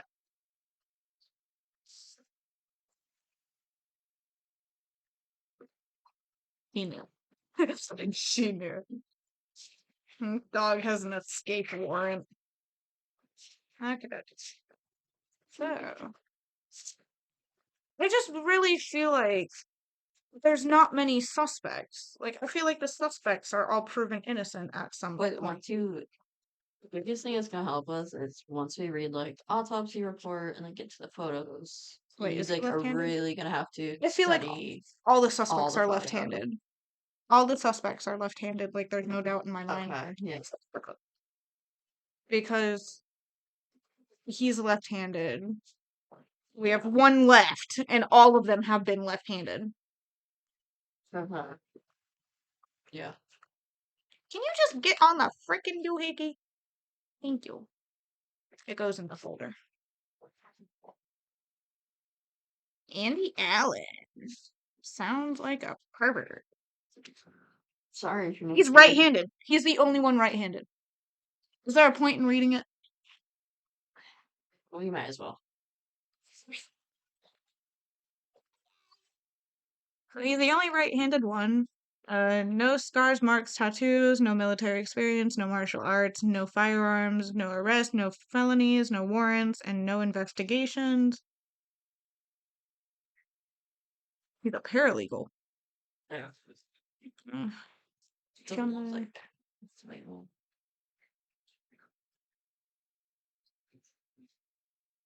Dog is batshit crazy. Neighbor is his alibi. I was at home fixing the brakes on my car all evening. I went to bed around 11 p.m., but at 2 a.m. I received a phone call from Deborah Ashcroft, Harmony's mother, and she explained to me that Harmony was murdered at the party. My neighbor Jason can confirm that I was fixing my car when the crime happened. alright. Dog just appears out of nowhere and disappears out of nowhere. Okay. These all look like selfies. Honestly, like really bad ones. Okay. So with him, it's just 2 witness reports and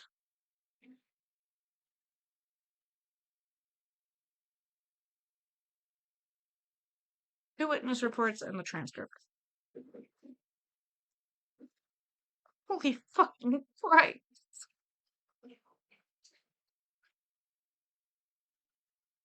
Who's the stalker?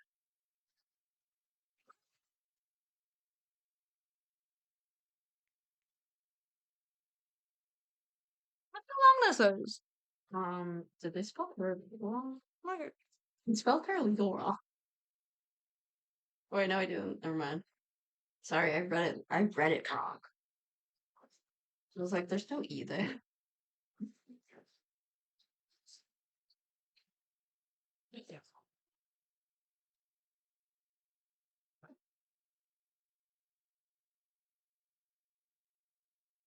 okay. So buckle your boots for this one. The transcript is literally a whole page long, like front and back. Some of them were like half the page or like 3/4 of the page, but this is full front, full back. So, yay for me! But he does look scary. I can't believe he's the only right-handed one. And I'm watch. curious why the victim's mother called him. I mean, obviously he knows. We just don't know. She called him at 2 a.m. about the murder. Imagine, like, plot twist, he was a hired hand. Alright. Okay. Okay. Alright. Hey, Dougie! Alright, so taken on the 10th at 5 p.m., almost 6 p.m. Don't quote me on that. I don't military time. So, Andy Allen. We're just gonna call him Allen. Sounds so ugly. Detective, state your name. He says his full name, but you can call me Andy. How can I help with the case? Detective says, what do you do for a living? He says, I'm a paralegal at a law firm. Detective asked, how do you know the victim? He says, we're friends, best friends since we were 6. She's like my younger sister. Detective, do you recall where you met? He asked, how is this relevant? Look, I want to help, and I know you'll have to question everybody to be thorough, but come on, what does this have to do with anything? You're wasting time. You should be talking to Christian. He's got into a big argument with Harmony in front of everybody and stormed out of the party with her right before she was And it cuts off. Detective says, "We're questioning a number of people, Andy, and you happen to be one of them." He asked why. Detective says, "Let's go back to the question I asked you earlier." Alan says, "This is crazy. I'm a friend, not a suspect. My best friend was murdered, and you have me locked up in this room. You're interrogating me." He's literally just going off the handle. Detective says, "Andy, I understand your agitation, but we have our reasons." Alan says, "But you have the murder already, don't you?" Detective says, "What makes you so sure about that?" He says, "Well, it sure as hell wasn't me." Maybe he put the ring there. "It sure as hell wasn't me. You have her jerk boyfriend Christian, and the stalker guy Harmony was scared of, and then there's the homeless guy with her ring." How did he know about that? How do you know any of this bullshit? Detective says, "You seem awfully familiar with the details of the case." Alan says, "I watched the news and talked to just about everybody that was there. In the past 48 hours, my best friend was murdered. I'm curious, does that make me the killer?" Detective says, "No, but the way you're talking to me right now seems a little suspicious." He's quiet and then says, "You're right, I'm sorry about that. I'm a little on edge. You know what I mean?" Detective says, "Yes, I think I do, Mr. Allen. I know you're just doing your job. Sorry, I want to help. How can I help?" Detective says, "You didn't attend the engagement party, did you, Andy?" Sister, my ass. And he says, "No, I didn't." Detective asks, "Why not? I thought you were best friends since 6th grade."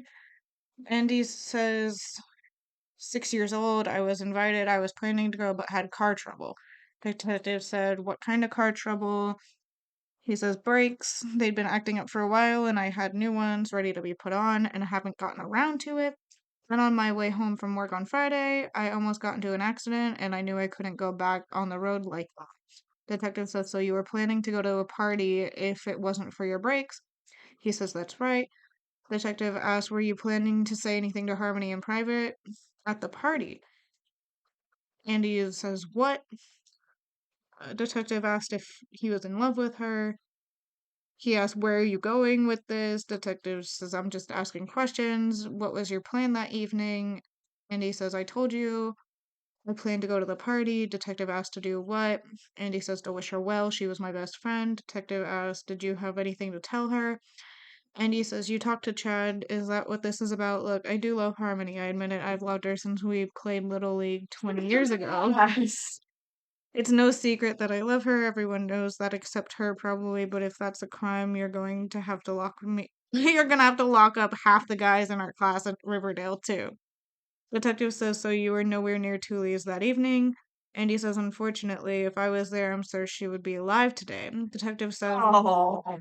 "Wasn't this party kind of a big deal for Harmony?" And Andy's like, "What do you mean?" Detective, her rehearsal dinner, getting married, seemed like she really wanted you there." Andy says, "Sure." Detective says, "And yet you didn't go." Andy says, "Well, yeah, well, like I said, I had car trouble." "Why do you have to stutter?" Detective said, "And you couldn't have found another way to get there." Andy says, "The car wasn't safe on the road and I didn't want to ask for a ride." Detective says, "A cab or a bus, something you could have walked." And he says, "All right, you know what? I didn't really want to be there. I wanted to be there for her, but it hurt, you know. She's too good for him. So when my brakes didn't work, it was an excuse. I needed to stay home and get busy on something else." Detective says, "So you were fixing your car all by yourself. Very convenient." Andy says, "Ask Jason. He's my neighbor across the street. I had to borrow a wrench off of him to finish the job. He'll confirm it. Ask him." Finish the job. What if he used the I know. wrench on her head? So like finish what job? Detective says, "And you couldn't find a way to get to Tulia's with so much to tell her." And he says, "I loved her. Do you understand that? I would never want to hurt her. She just didn't understand." Detective says, "Didn't understand what?" And he says, "She was making a huge mistake with that jerk. She can do so much better." Detective said, "Not anymore." Oh. And then Andy says, "I'm done talking here." Give me popcorn. I'm just. Witness statements. See if Jason ever got his wrench back. Oh, this is a different person. Chad's first. Okay. Oh, look at it. Well, just watch Jason. Not his wrench back. We'll find out in the next one. Um, Chad says I have known Andy for about 3 years and he's one of the nicest guys I've ever met. I've never seen him violent or angry. When I heard of the murder, I wasn't sure what to think. I remember being disturbed by the news and surprised that this kind of thing would happen randomly. It immediately reminded me of something my father, a career police officer, said to me when I was a child. He said most murders are really more about love than hate. At the time, I didn't understand what he meant by that, but as I've gotten older, I understand it more. Harmony's murder was a shock to everybody, even people like me who just knew her casually. She was young and beautiful. I was aware of how close she and Andy were. I know they had been close friends since childhood, Little League, I think. After her murder, I began to think of a few strange conversations I had with Andy. Ooh. There was one conversation. Back up.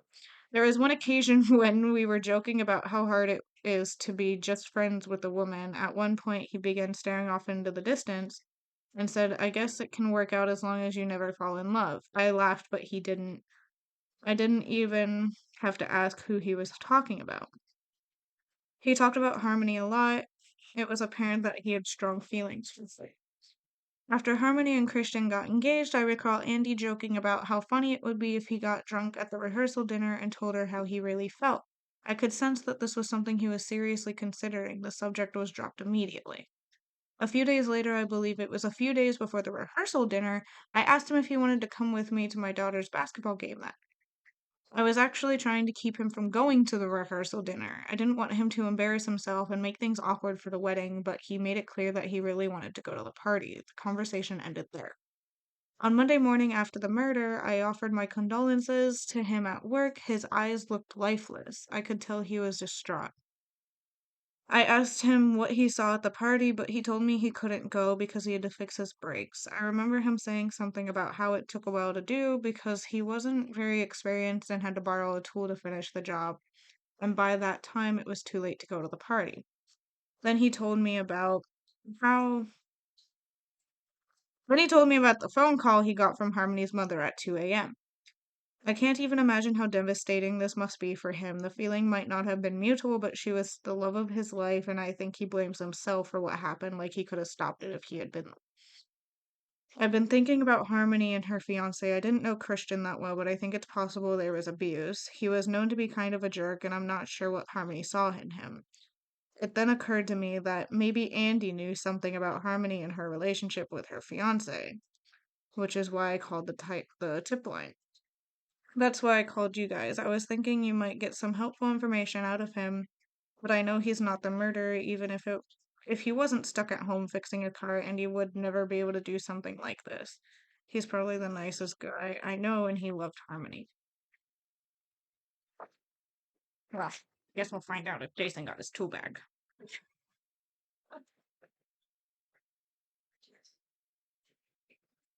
Okay.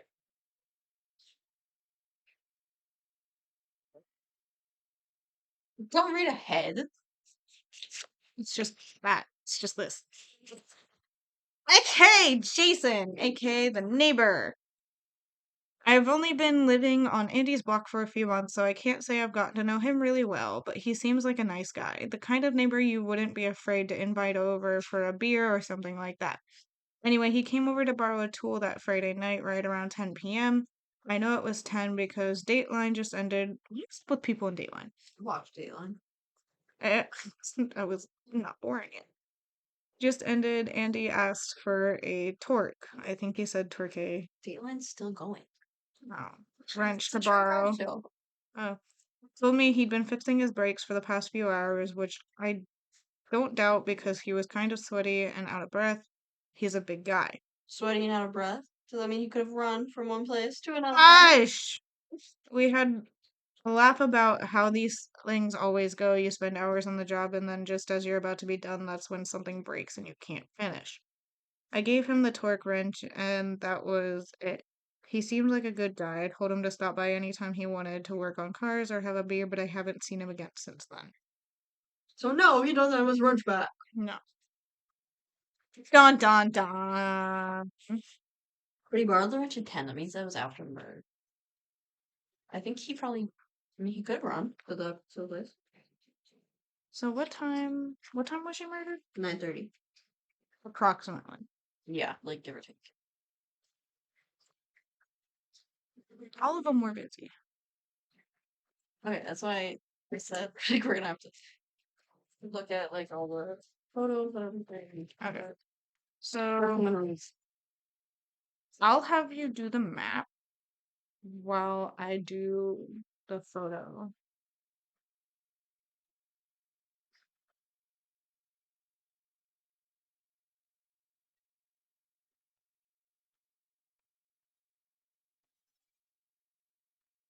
Okay. Ugh.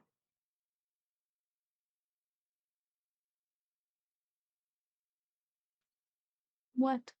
I'm just reading something.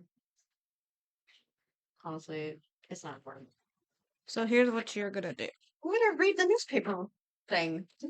When you're done reading the newspaper, Figure out who's close to because which. these are miles, Okay. and each, depending on how fast you go, it's a mile a minute, up like or something like that. So obviously, whoever was at the nobody was who was a suspect was at the party. Obviously, this one won't matter.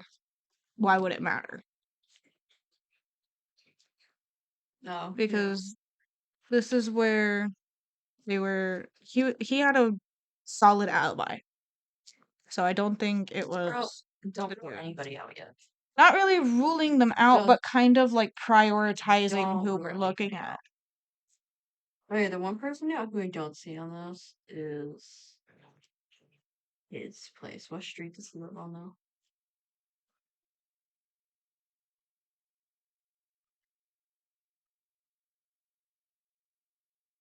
But I personally am not ruling this guy out. Does he have a house? He lives at Winding Way.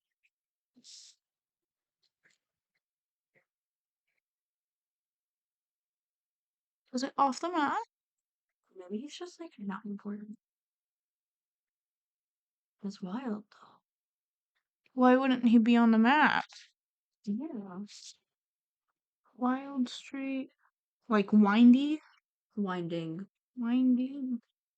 I don't see any other one that starts with a W. Oh man, do we actually have to rule him out? Unless he gave a fake address.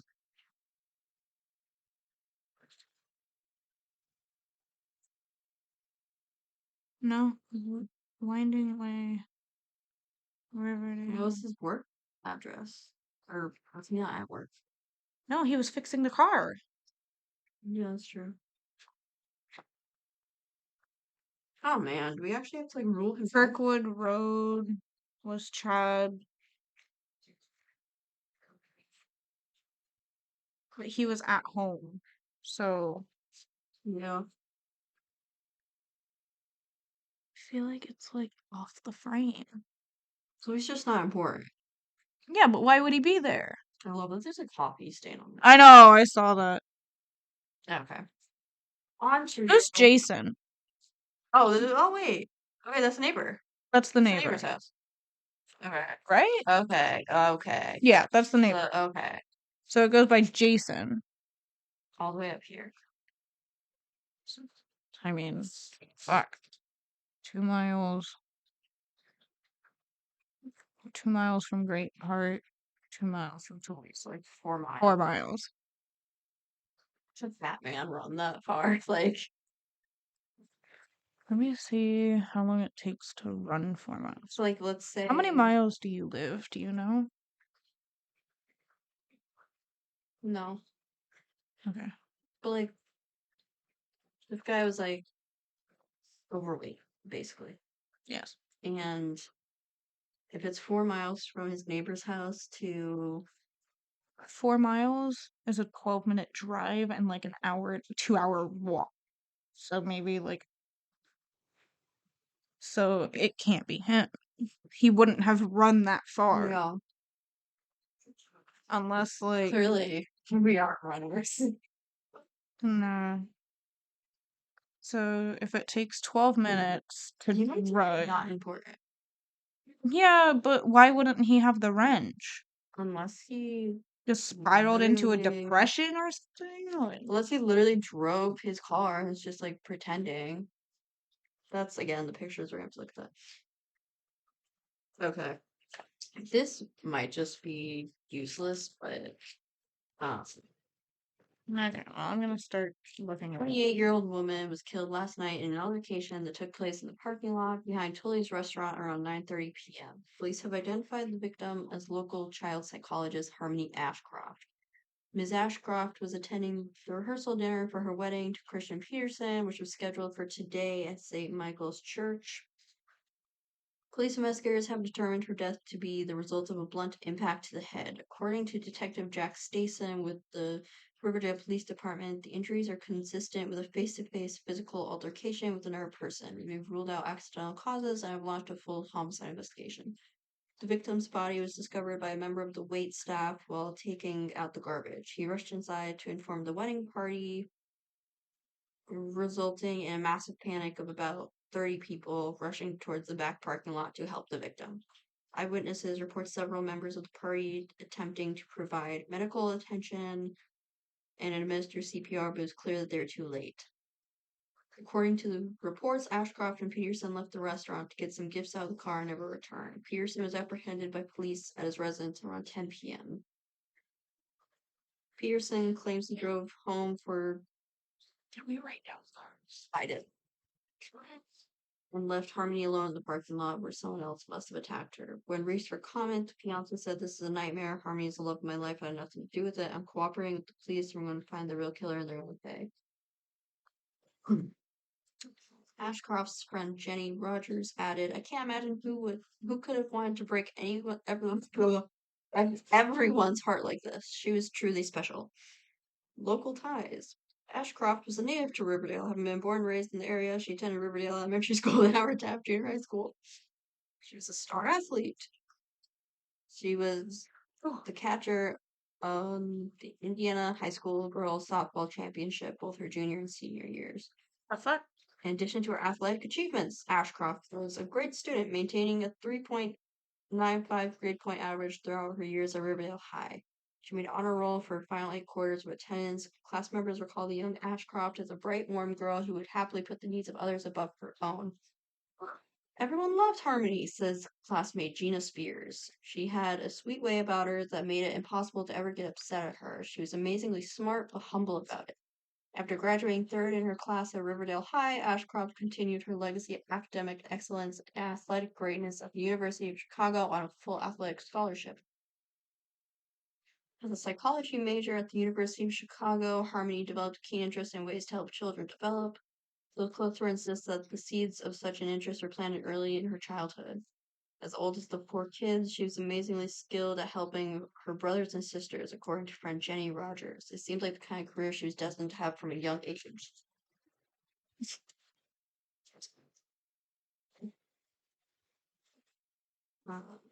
In 1995, Ashcroft, along with friend and fellow psychologist Jeffrey Breeson, founded a private practice mental health clinic called Helping Hands. There, she focused on assisting children who struggled with developmental needs. A well-respected member of the counseling community, Ashcroft attended and occasionally spoke at various psychology workshops and symposiums. According to colleague Breeson, her advice was frequently sought by those who wanted to excel. She had a magic touch with kids, and everyone wanted to know how it worked. A beloved member of the community, Ashcroft was well known for her willingness to lend a hand to those in need. She was a frequent organizer of charity events, such as the annual Helping Hands softball game, and in 1997 formed the Coalition for Children's Rights, a nonprofit organization focused on helping disadvantaged youth within Riverdale and throughout Wilson County. Police confirmed that they are questioning and investigating several persons of interest, but have not released the names of suspects or individuals under arrest. Detective Stason is optimistic about the investigation.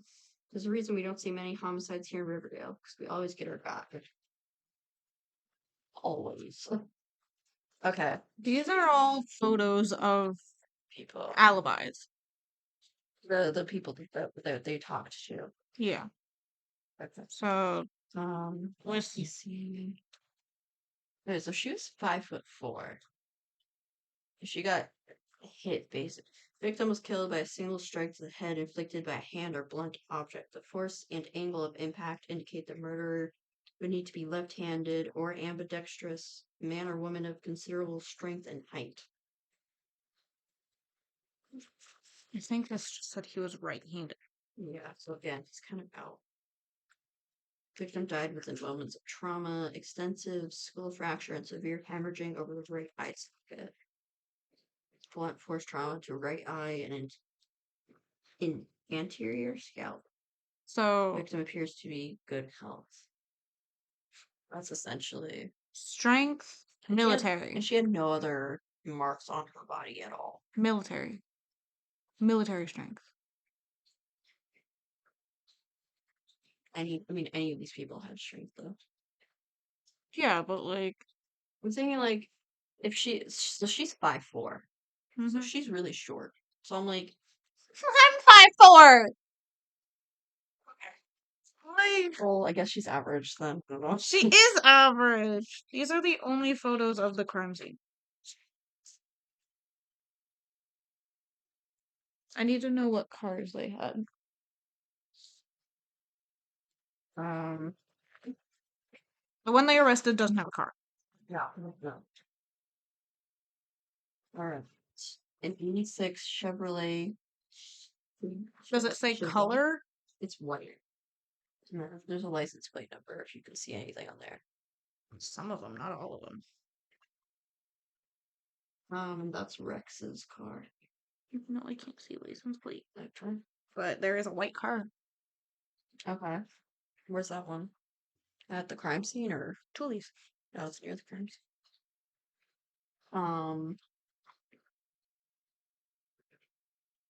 Christian has a Land Rover Discovery. It's a white car. So it's either the Land Rover or I don't know what either car looks like. hold on, let me what year? I didn't write down for Christians. Land Rover Discovery. For Rex, it was an '86 Chevrolet Chevette. 1996. Chevrolet? '86. 86. Chevy. Chevy what? Chevrolet Chevette. Chevette? Chevette. No, that doesn't look right. Okay, so we're gonna assume that wasn't his car and it was probably Kristen's car. No, like it looks similar, but it's not at all. So, can you look at his file? So I can actually verify he wasn't at the fucking crime scene. Andy Allen's. Wait.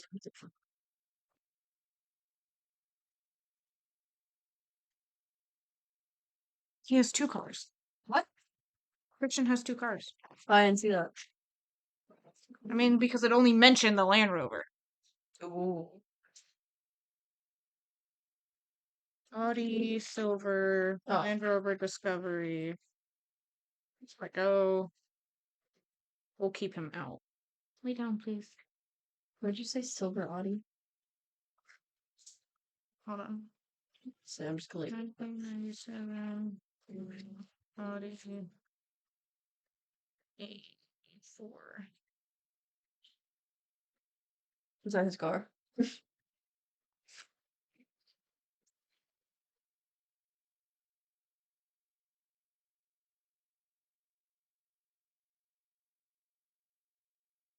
It sounded like they drove together in the same car. So it's not the Audi. But oh, okay. Well, the only other car here would be Andy Allen's, which is gray.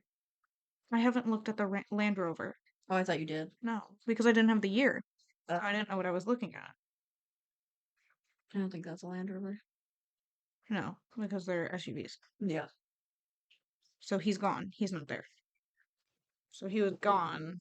Did you look up Andy's car, or is that not even a gray car? It's not a. I mean, there's a gray car here. I just. What's the license plate on his?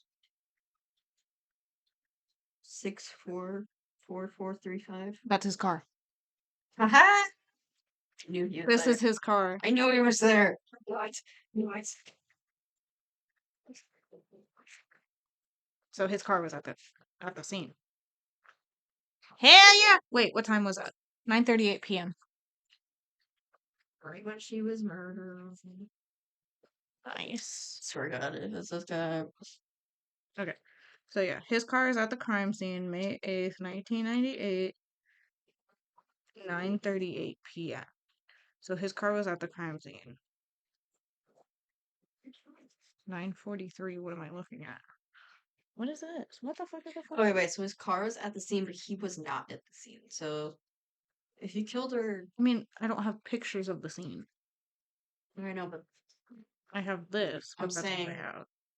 because like he had to get back to his house. You're telling me he ran to his house, or he like ran to catch a bus or something? These are like security cameras. Yeah. So Okay. his car was at the scene at 9:38. If she was murdered at 9:30, He just left he his car. might not have left yet. That's true. Like he might have. That's true. Like the cops didn't take those pictures. Yeah, so he might not have left yet. Okay, so his car was. Hold on. Okay. Okay.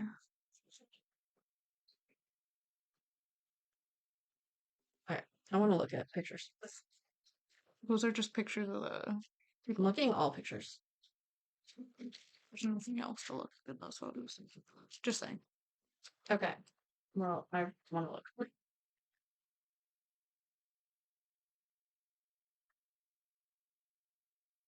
I don't know what else to do now. Honestly, find the envelope and just open up that person. Because we know that's the guy. Like, we know he's gonna do it. Nice job. It didn't land on the floor. I stared at that photo for 10 minutes. There was absolutely nothing on it. You have to hold it next to your face. Yeah. Yeah. Bonus envelope A. How are you gonna reseal these? Cosmos. I'm not. You're not selling them. I mean, You can't sell these. No. Can you just open like a normal envelope?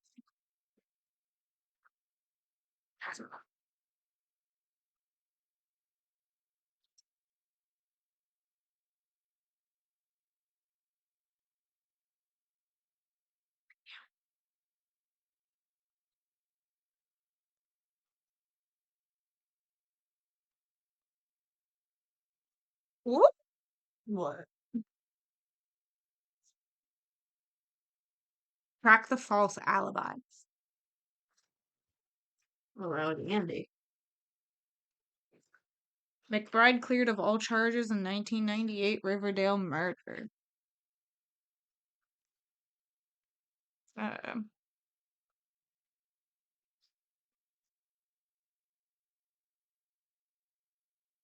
Your car was there because he ran to the park to stick the ring in the dude's hand. I thought that. He didn't yet get to the car yet. Yeah. So that's how he knew about the damn ring. I'm really confused as to what I'm looking for. Like, why do I have this picture? Huh? I'm confused as to why I have this picture. Just to see because that's the victim and the dude's little league. Yeah, that's the ring. And that's McBride. So literally, that's the only thing That's we need it. to post. That's lame. That's really lame. After years of incarceration Incarceration. at Indiana's maximum security state prison, McBride has been released with no charges remaining to face. Police Chief James Vigg has made it clear that McBride is now a private citizen who is free to go about his business. He adds it is deeply unfortunate that this mistake has been made. It is never easy to pick up your life after losing so many years to a horrible error that the justice system has made. But we sincerely hope that Mr. McBride is able to do so. From the moment he was arrested and charged with Ashcroft's death, McBride has insisted upon his innocence, claiming he to have no idea on how the victim's engagement ring came into his possession. But an independent investigator brought in new evidence to police to free McBride. Yeah, bitch.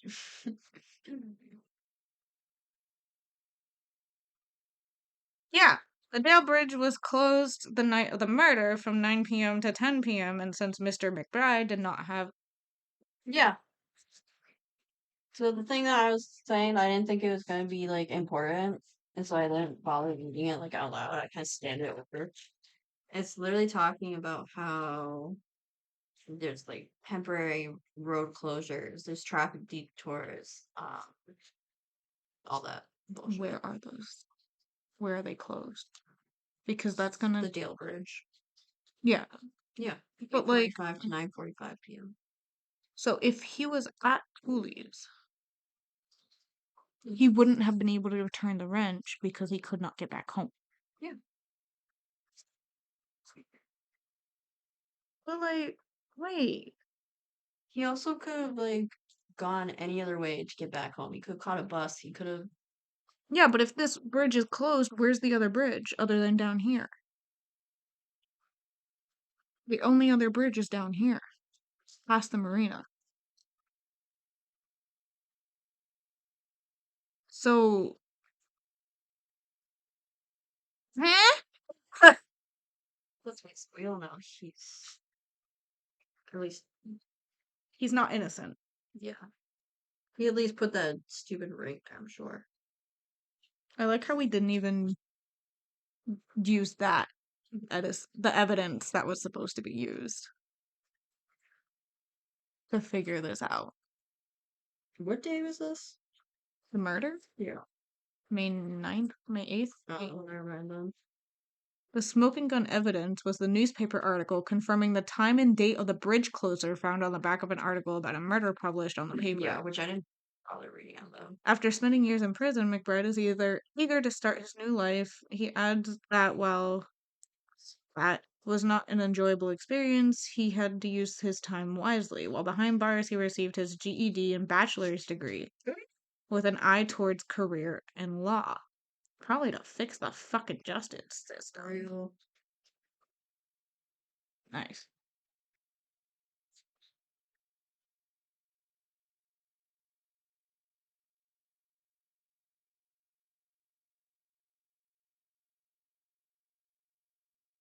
I don't know if this one's going to be important or not. Due to construction that began on Gates Street, all traffic is being brought through Acorn Street. Gates to Acorn? Yeah. That's Derek's apartment. So Gates and Acorn are right next to each other up here. That may not be. So Harmony and Christian could honestly just come back and they can just go straight. Yeah. Radcliffe can just come straight. The marina, you can just go straight. He wouldn't have been able to walk across the bridge with construction. Yeah. Especially walking 2 hours to get to Tooley's to begin with. That would have been like an 8-hour trip instead. Because he'd have to walk all the way around. Okay. So Oh, find the false alibi. Let's open the second one now, right? I mean, I guess so. Yeah. Yeah. Bonus envelope fee. These envelopes are so hard to open, by the way. Honestly, mine's this. Like, I feel like I'm opening Christmas presents because of how hard these envelopes are to open. Like, we try to resell the games when we're done with them, but this one's not gonna. This one's not gonna be able to get sold because it's so hard to open them and make them continue to look nice. Damn. Sorry. Merch ripped up envelope. Honest. Or like, imagine we make like a new logo and just make shirts out of those one pieces. Holy shit. Let us see. Convict the killer. That's our next. Oh, is that the actual? Is that? Oh, that's their little league team Where's that other picture? from the evidence. Then. Take it back out.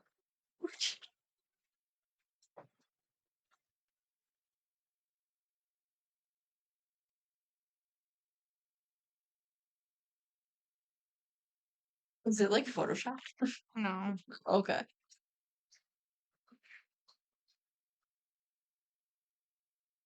They were definitely.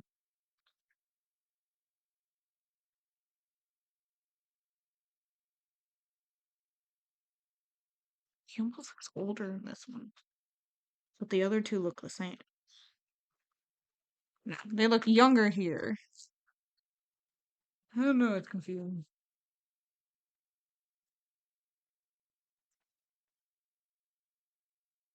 This information does not prove he is the killer, but is very suspicious and will help the prosecution secure a conviction. Holy fucking letter. Again.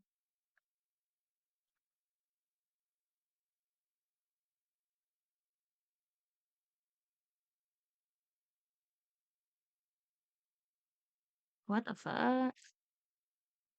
Wait. What? Oh, this is a letter from the victim's mom. Oh, okay. To whom it may concern, this is Deborah Ashcroft. The Riverdale police would not give me your contact information, but they agreed to pass along a letter. I want to thank you for your help with my daughter's case. It has been decades since it happened, but I cannot describe how difficult it has been. Some days are better than others, but a day has yet to pass that I didn't wish I could wake up from this nightmare. I am very glad that you proven Mr. McBride's innocence. He has been living his own nightmare through the years right alongside us. I feel so much guilt for all the anger I directed at him. I'm struggling with all the resurfaced memories, but I'm glad some justice is being done. I hope you can continue your efforts to help find the real serial killer. Serial killer. Real killer. I'm gonna call him a serial killer now. I was like, what?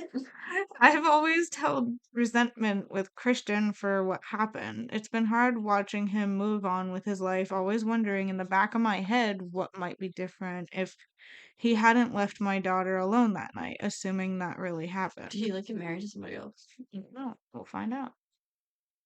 I want to be happy for Jenny and him. Yes, their family is so beautiful, but it pains me to What admit every killed time. her to marry Jenny? Because Jenny's the one that was like, It's been 10 years. bro, Been what decades. so No, like it literally has been decades. he just happened to give it Jenny, Okay. who was all of a sudden like throwing like blame at him. Like that seems suspicious. Wait. I've been watching him move on with his life, always wondering in the back of my head what might be different if he didn't leave my daughter alone that night. I want to be happy for Jenny and him. Their family is so beautiful, and it pains me to admit every single time I see them around town, I cannot help but feel jealous. It's like their kids should be my grandchildren if only someone hadn't taken Harmony. I was told by the police that you're looking into the old suspects in the case, and I think that's great. I want to believe that Christian is innocent, but I've always had my doubts, and there were a few other characters in Harmony's life back then I've never felt good about. I heard you're also investigating Andy Allen, and I just want to respectfully say that I think your efforts might be better spent on other suspects. And why was his car at the scene? Yeah. I've known Andy since he was 6 and he would never hurt Harmony.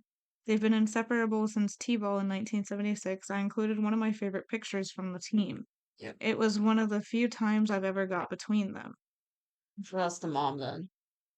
Andy has lived through his own nightmares since the incident. He fell on hard times right after Harmony's death and has never recovered. I'm afraid false accusations against him could have caused a lot of harm. I think he still blames himself for what happened, but I won't question your judgment. You've cracked open a 20-year-old case that police couldn't solve, and I have a lot of faith in you to find the right killer. What you're doing is very important to us. Please let me know if I can help. There's no other evidence to look at. I'm curious So how old his and Jenny's freaking kids are.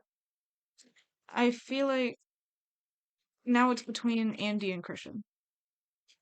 Honestly. Everyone else seems irrelevant. Yeah. Because the mom, she's saying, like, it can't be him because of their relationship, but love can drive you crazy. It's probably crime of passion. Yeah. But Christian moved on With fucking Jenny. with Jenny, And they have kids and everything. and they have kids.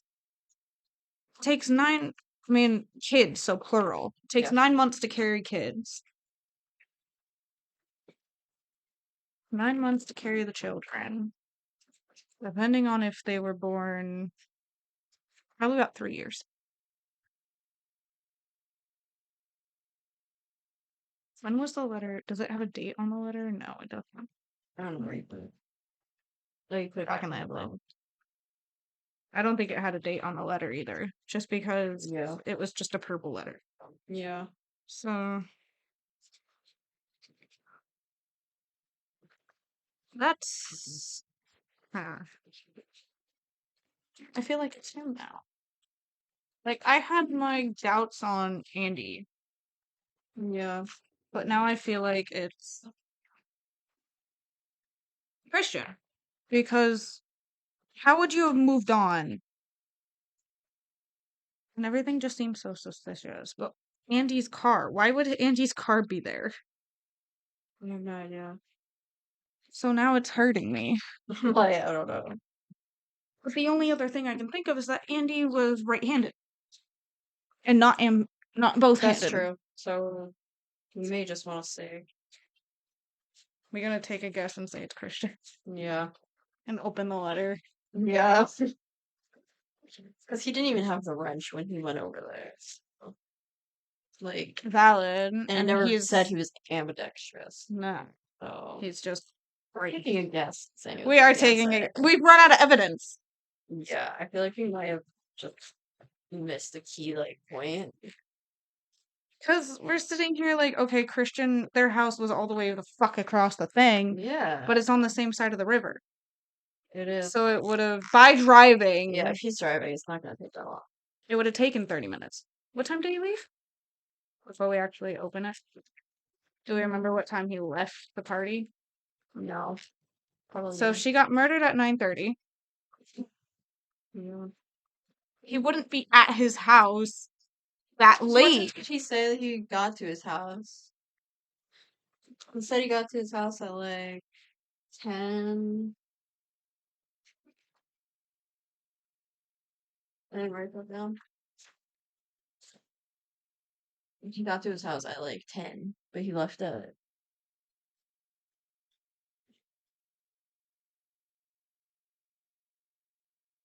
Yep. What's the Harmony and I went in the parking lot to check the Land Rover for my parents' presents. When they went there and they drove my present. I returned to the park. Party.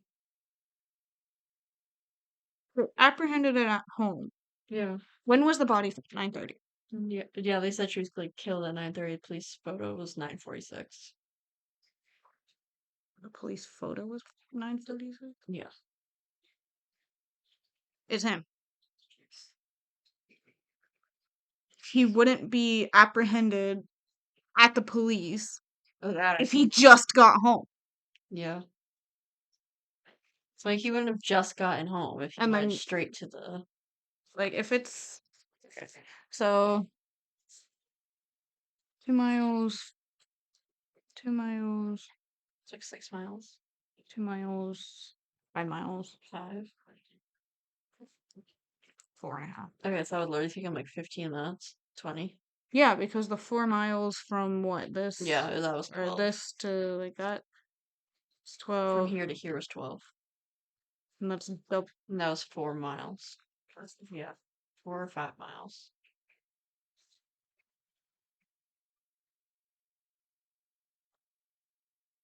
I'm gonna go out on another limb and say it's 4. Okay. Yeah, it would have taken him like 15 Taken minutes. 15 minutes to get home. So are we going out on a limb and saying it's Christian? Yeah. Especially if he got with fucking Jenny. I would not have been able to like recover that fast. Well, also, it's just the fact that, like, oh, that's Harmony's friends. Like, he all of a sudden realizes he doesn't care about Harmony. He cares about Jenny. Were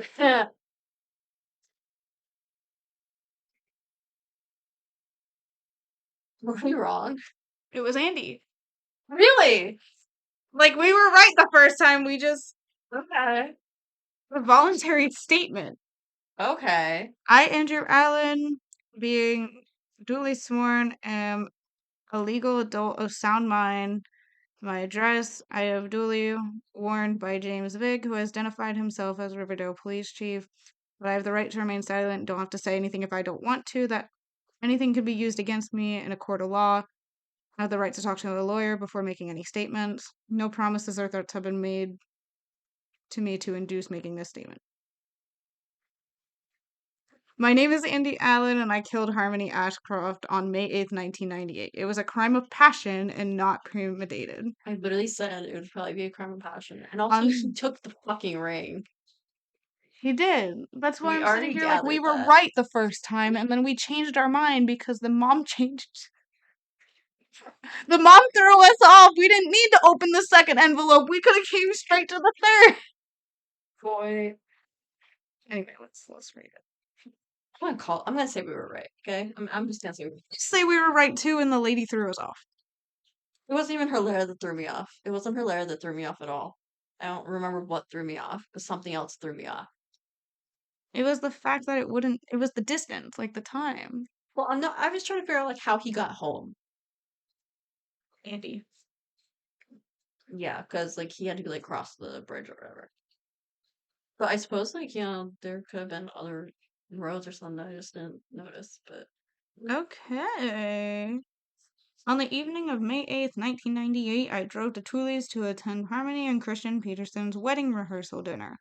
I intended to tell Harmony that I loved her and did not think she should marry Christian, but when I arrived at the party, I didn't have the courage to go in. Me too. I didn't want to be around all those people celebrating the wedding and decided to wait and talk to Harmony by her Land Rover in the back parking lot. About 9:30 p.m., Christian and Harmony came out of the back door of Tully's together. They were arguing, and I hid behind another vehicle since I wanted to talk to Harmony alone. Christian was really angry and screaming in Harmony's face. I was about to fight him when Christian got in the car and peeled out of the parking lot alone. I thought it was a perfect opportunity to tell Harmony how I felt, so I walked to her with every ounce of courage I could muster and shared my true feelings.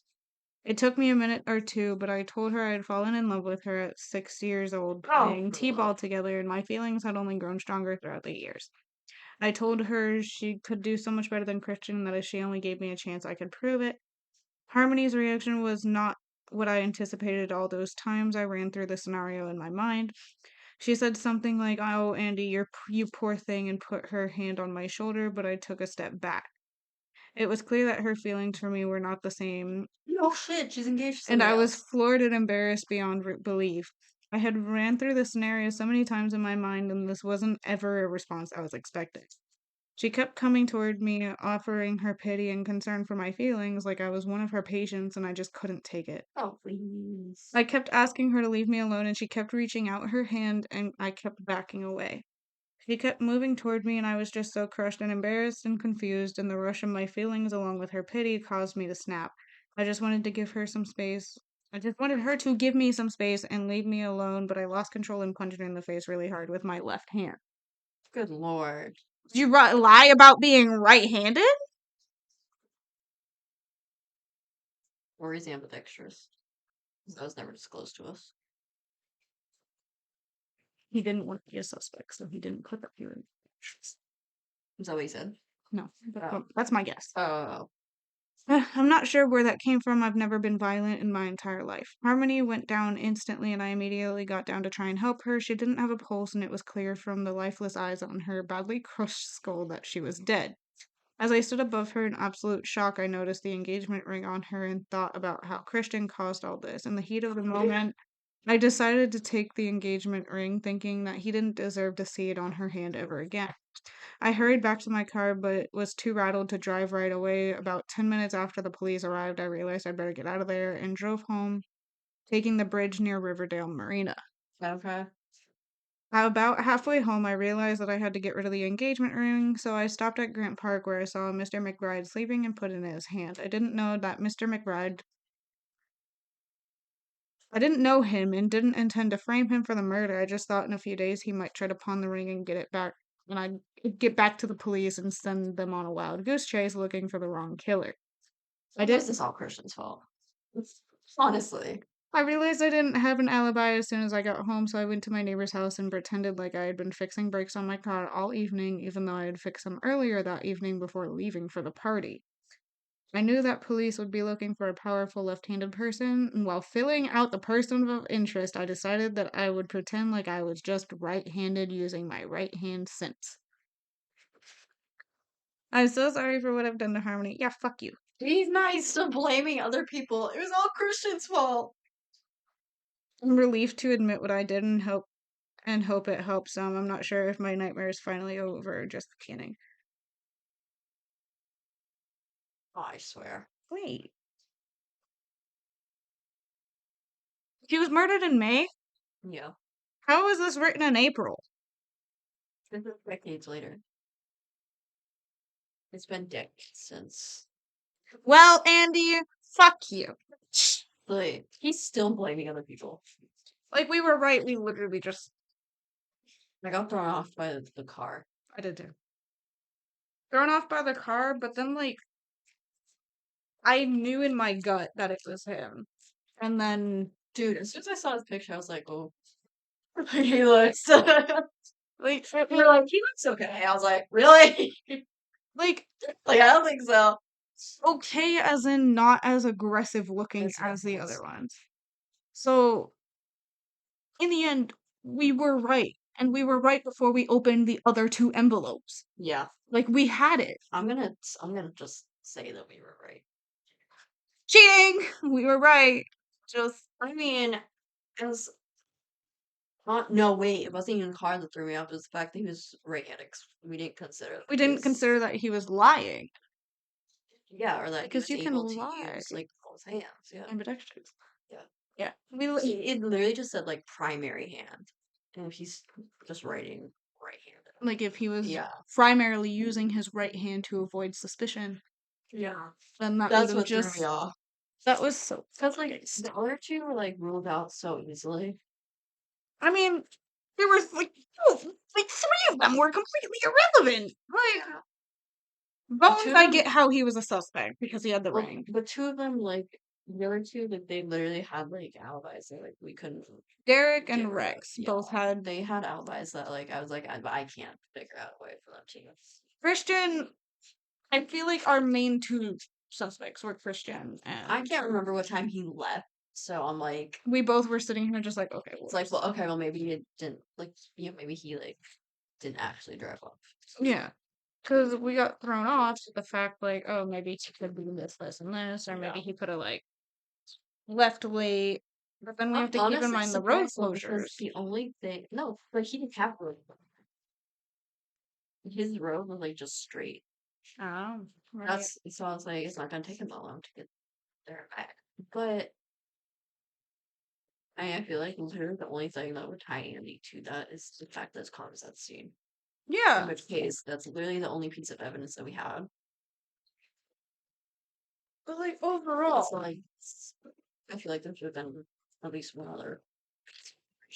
It's like then after you find, like, so you found the car, and that proved that his accuracy and his alibi wasn't true. So like we open It says, like, envelope, prove and the then alibi woman's like- wrong. and then the woman's like, "Well, you should look elsewhere." It's It's- like we literally just found the only piece of evidence that we have, Like, it says. unless there's like something in the pictures that we just missed. There was nothing else. I literally stared at those Yeah. pictures until I went cross-eyed. I'm sitting here like, my main thing. I gave up. I definitely like Time to Kill Her ones better. I like both. Yeah, no, I I- like these ones. It's just a lot of reading, and I It's feel just like a it's lot a of lot reading. more thinking.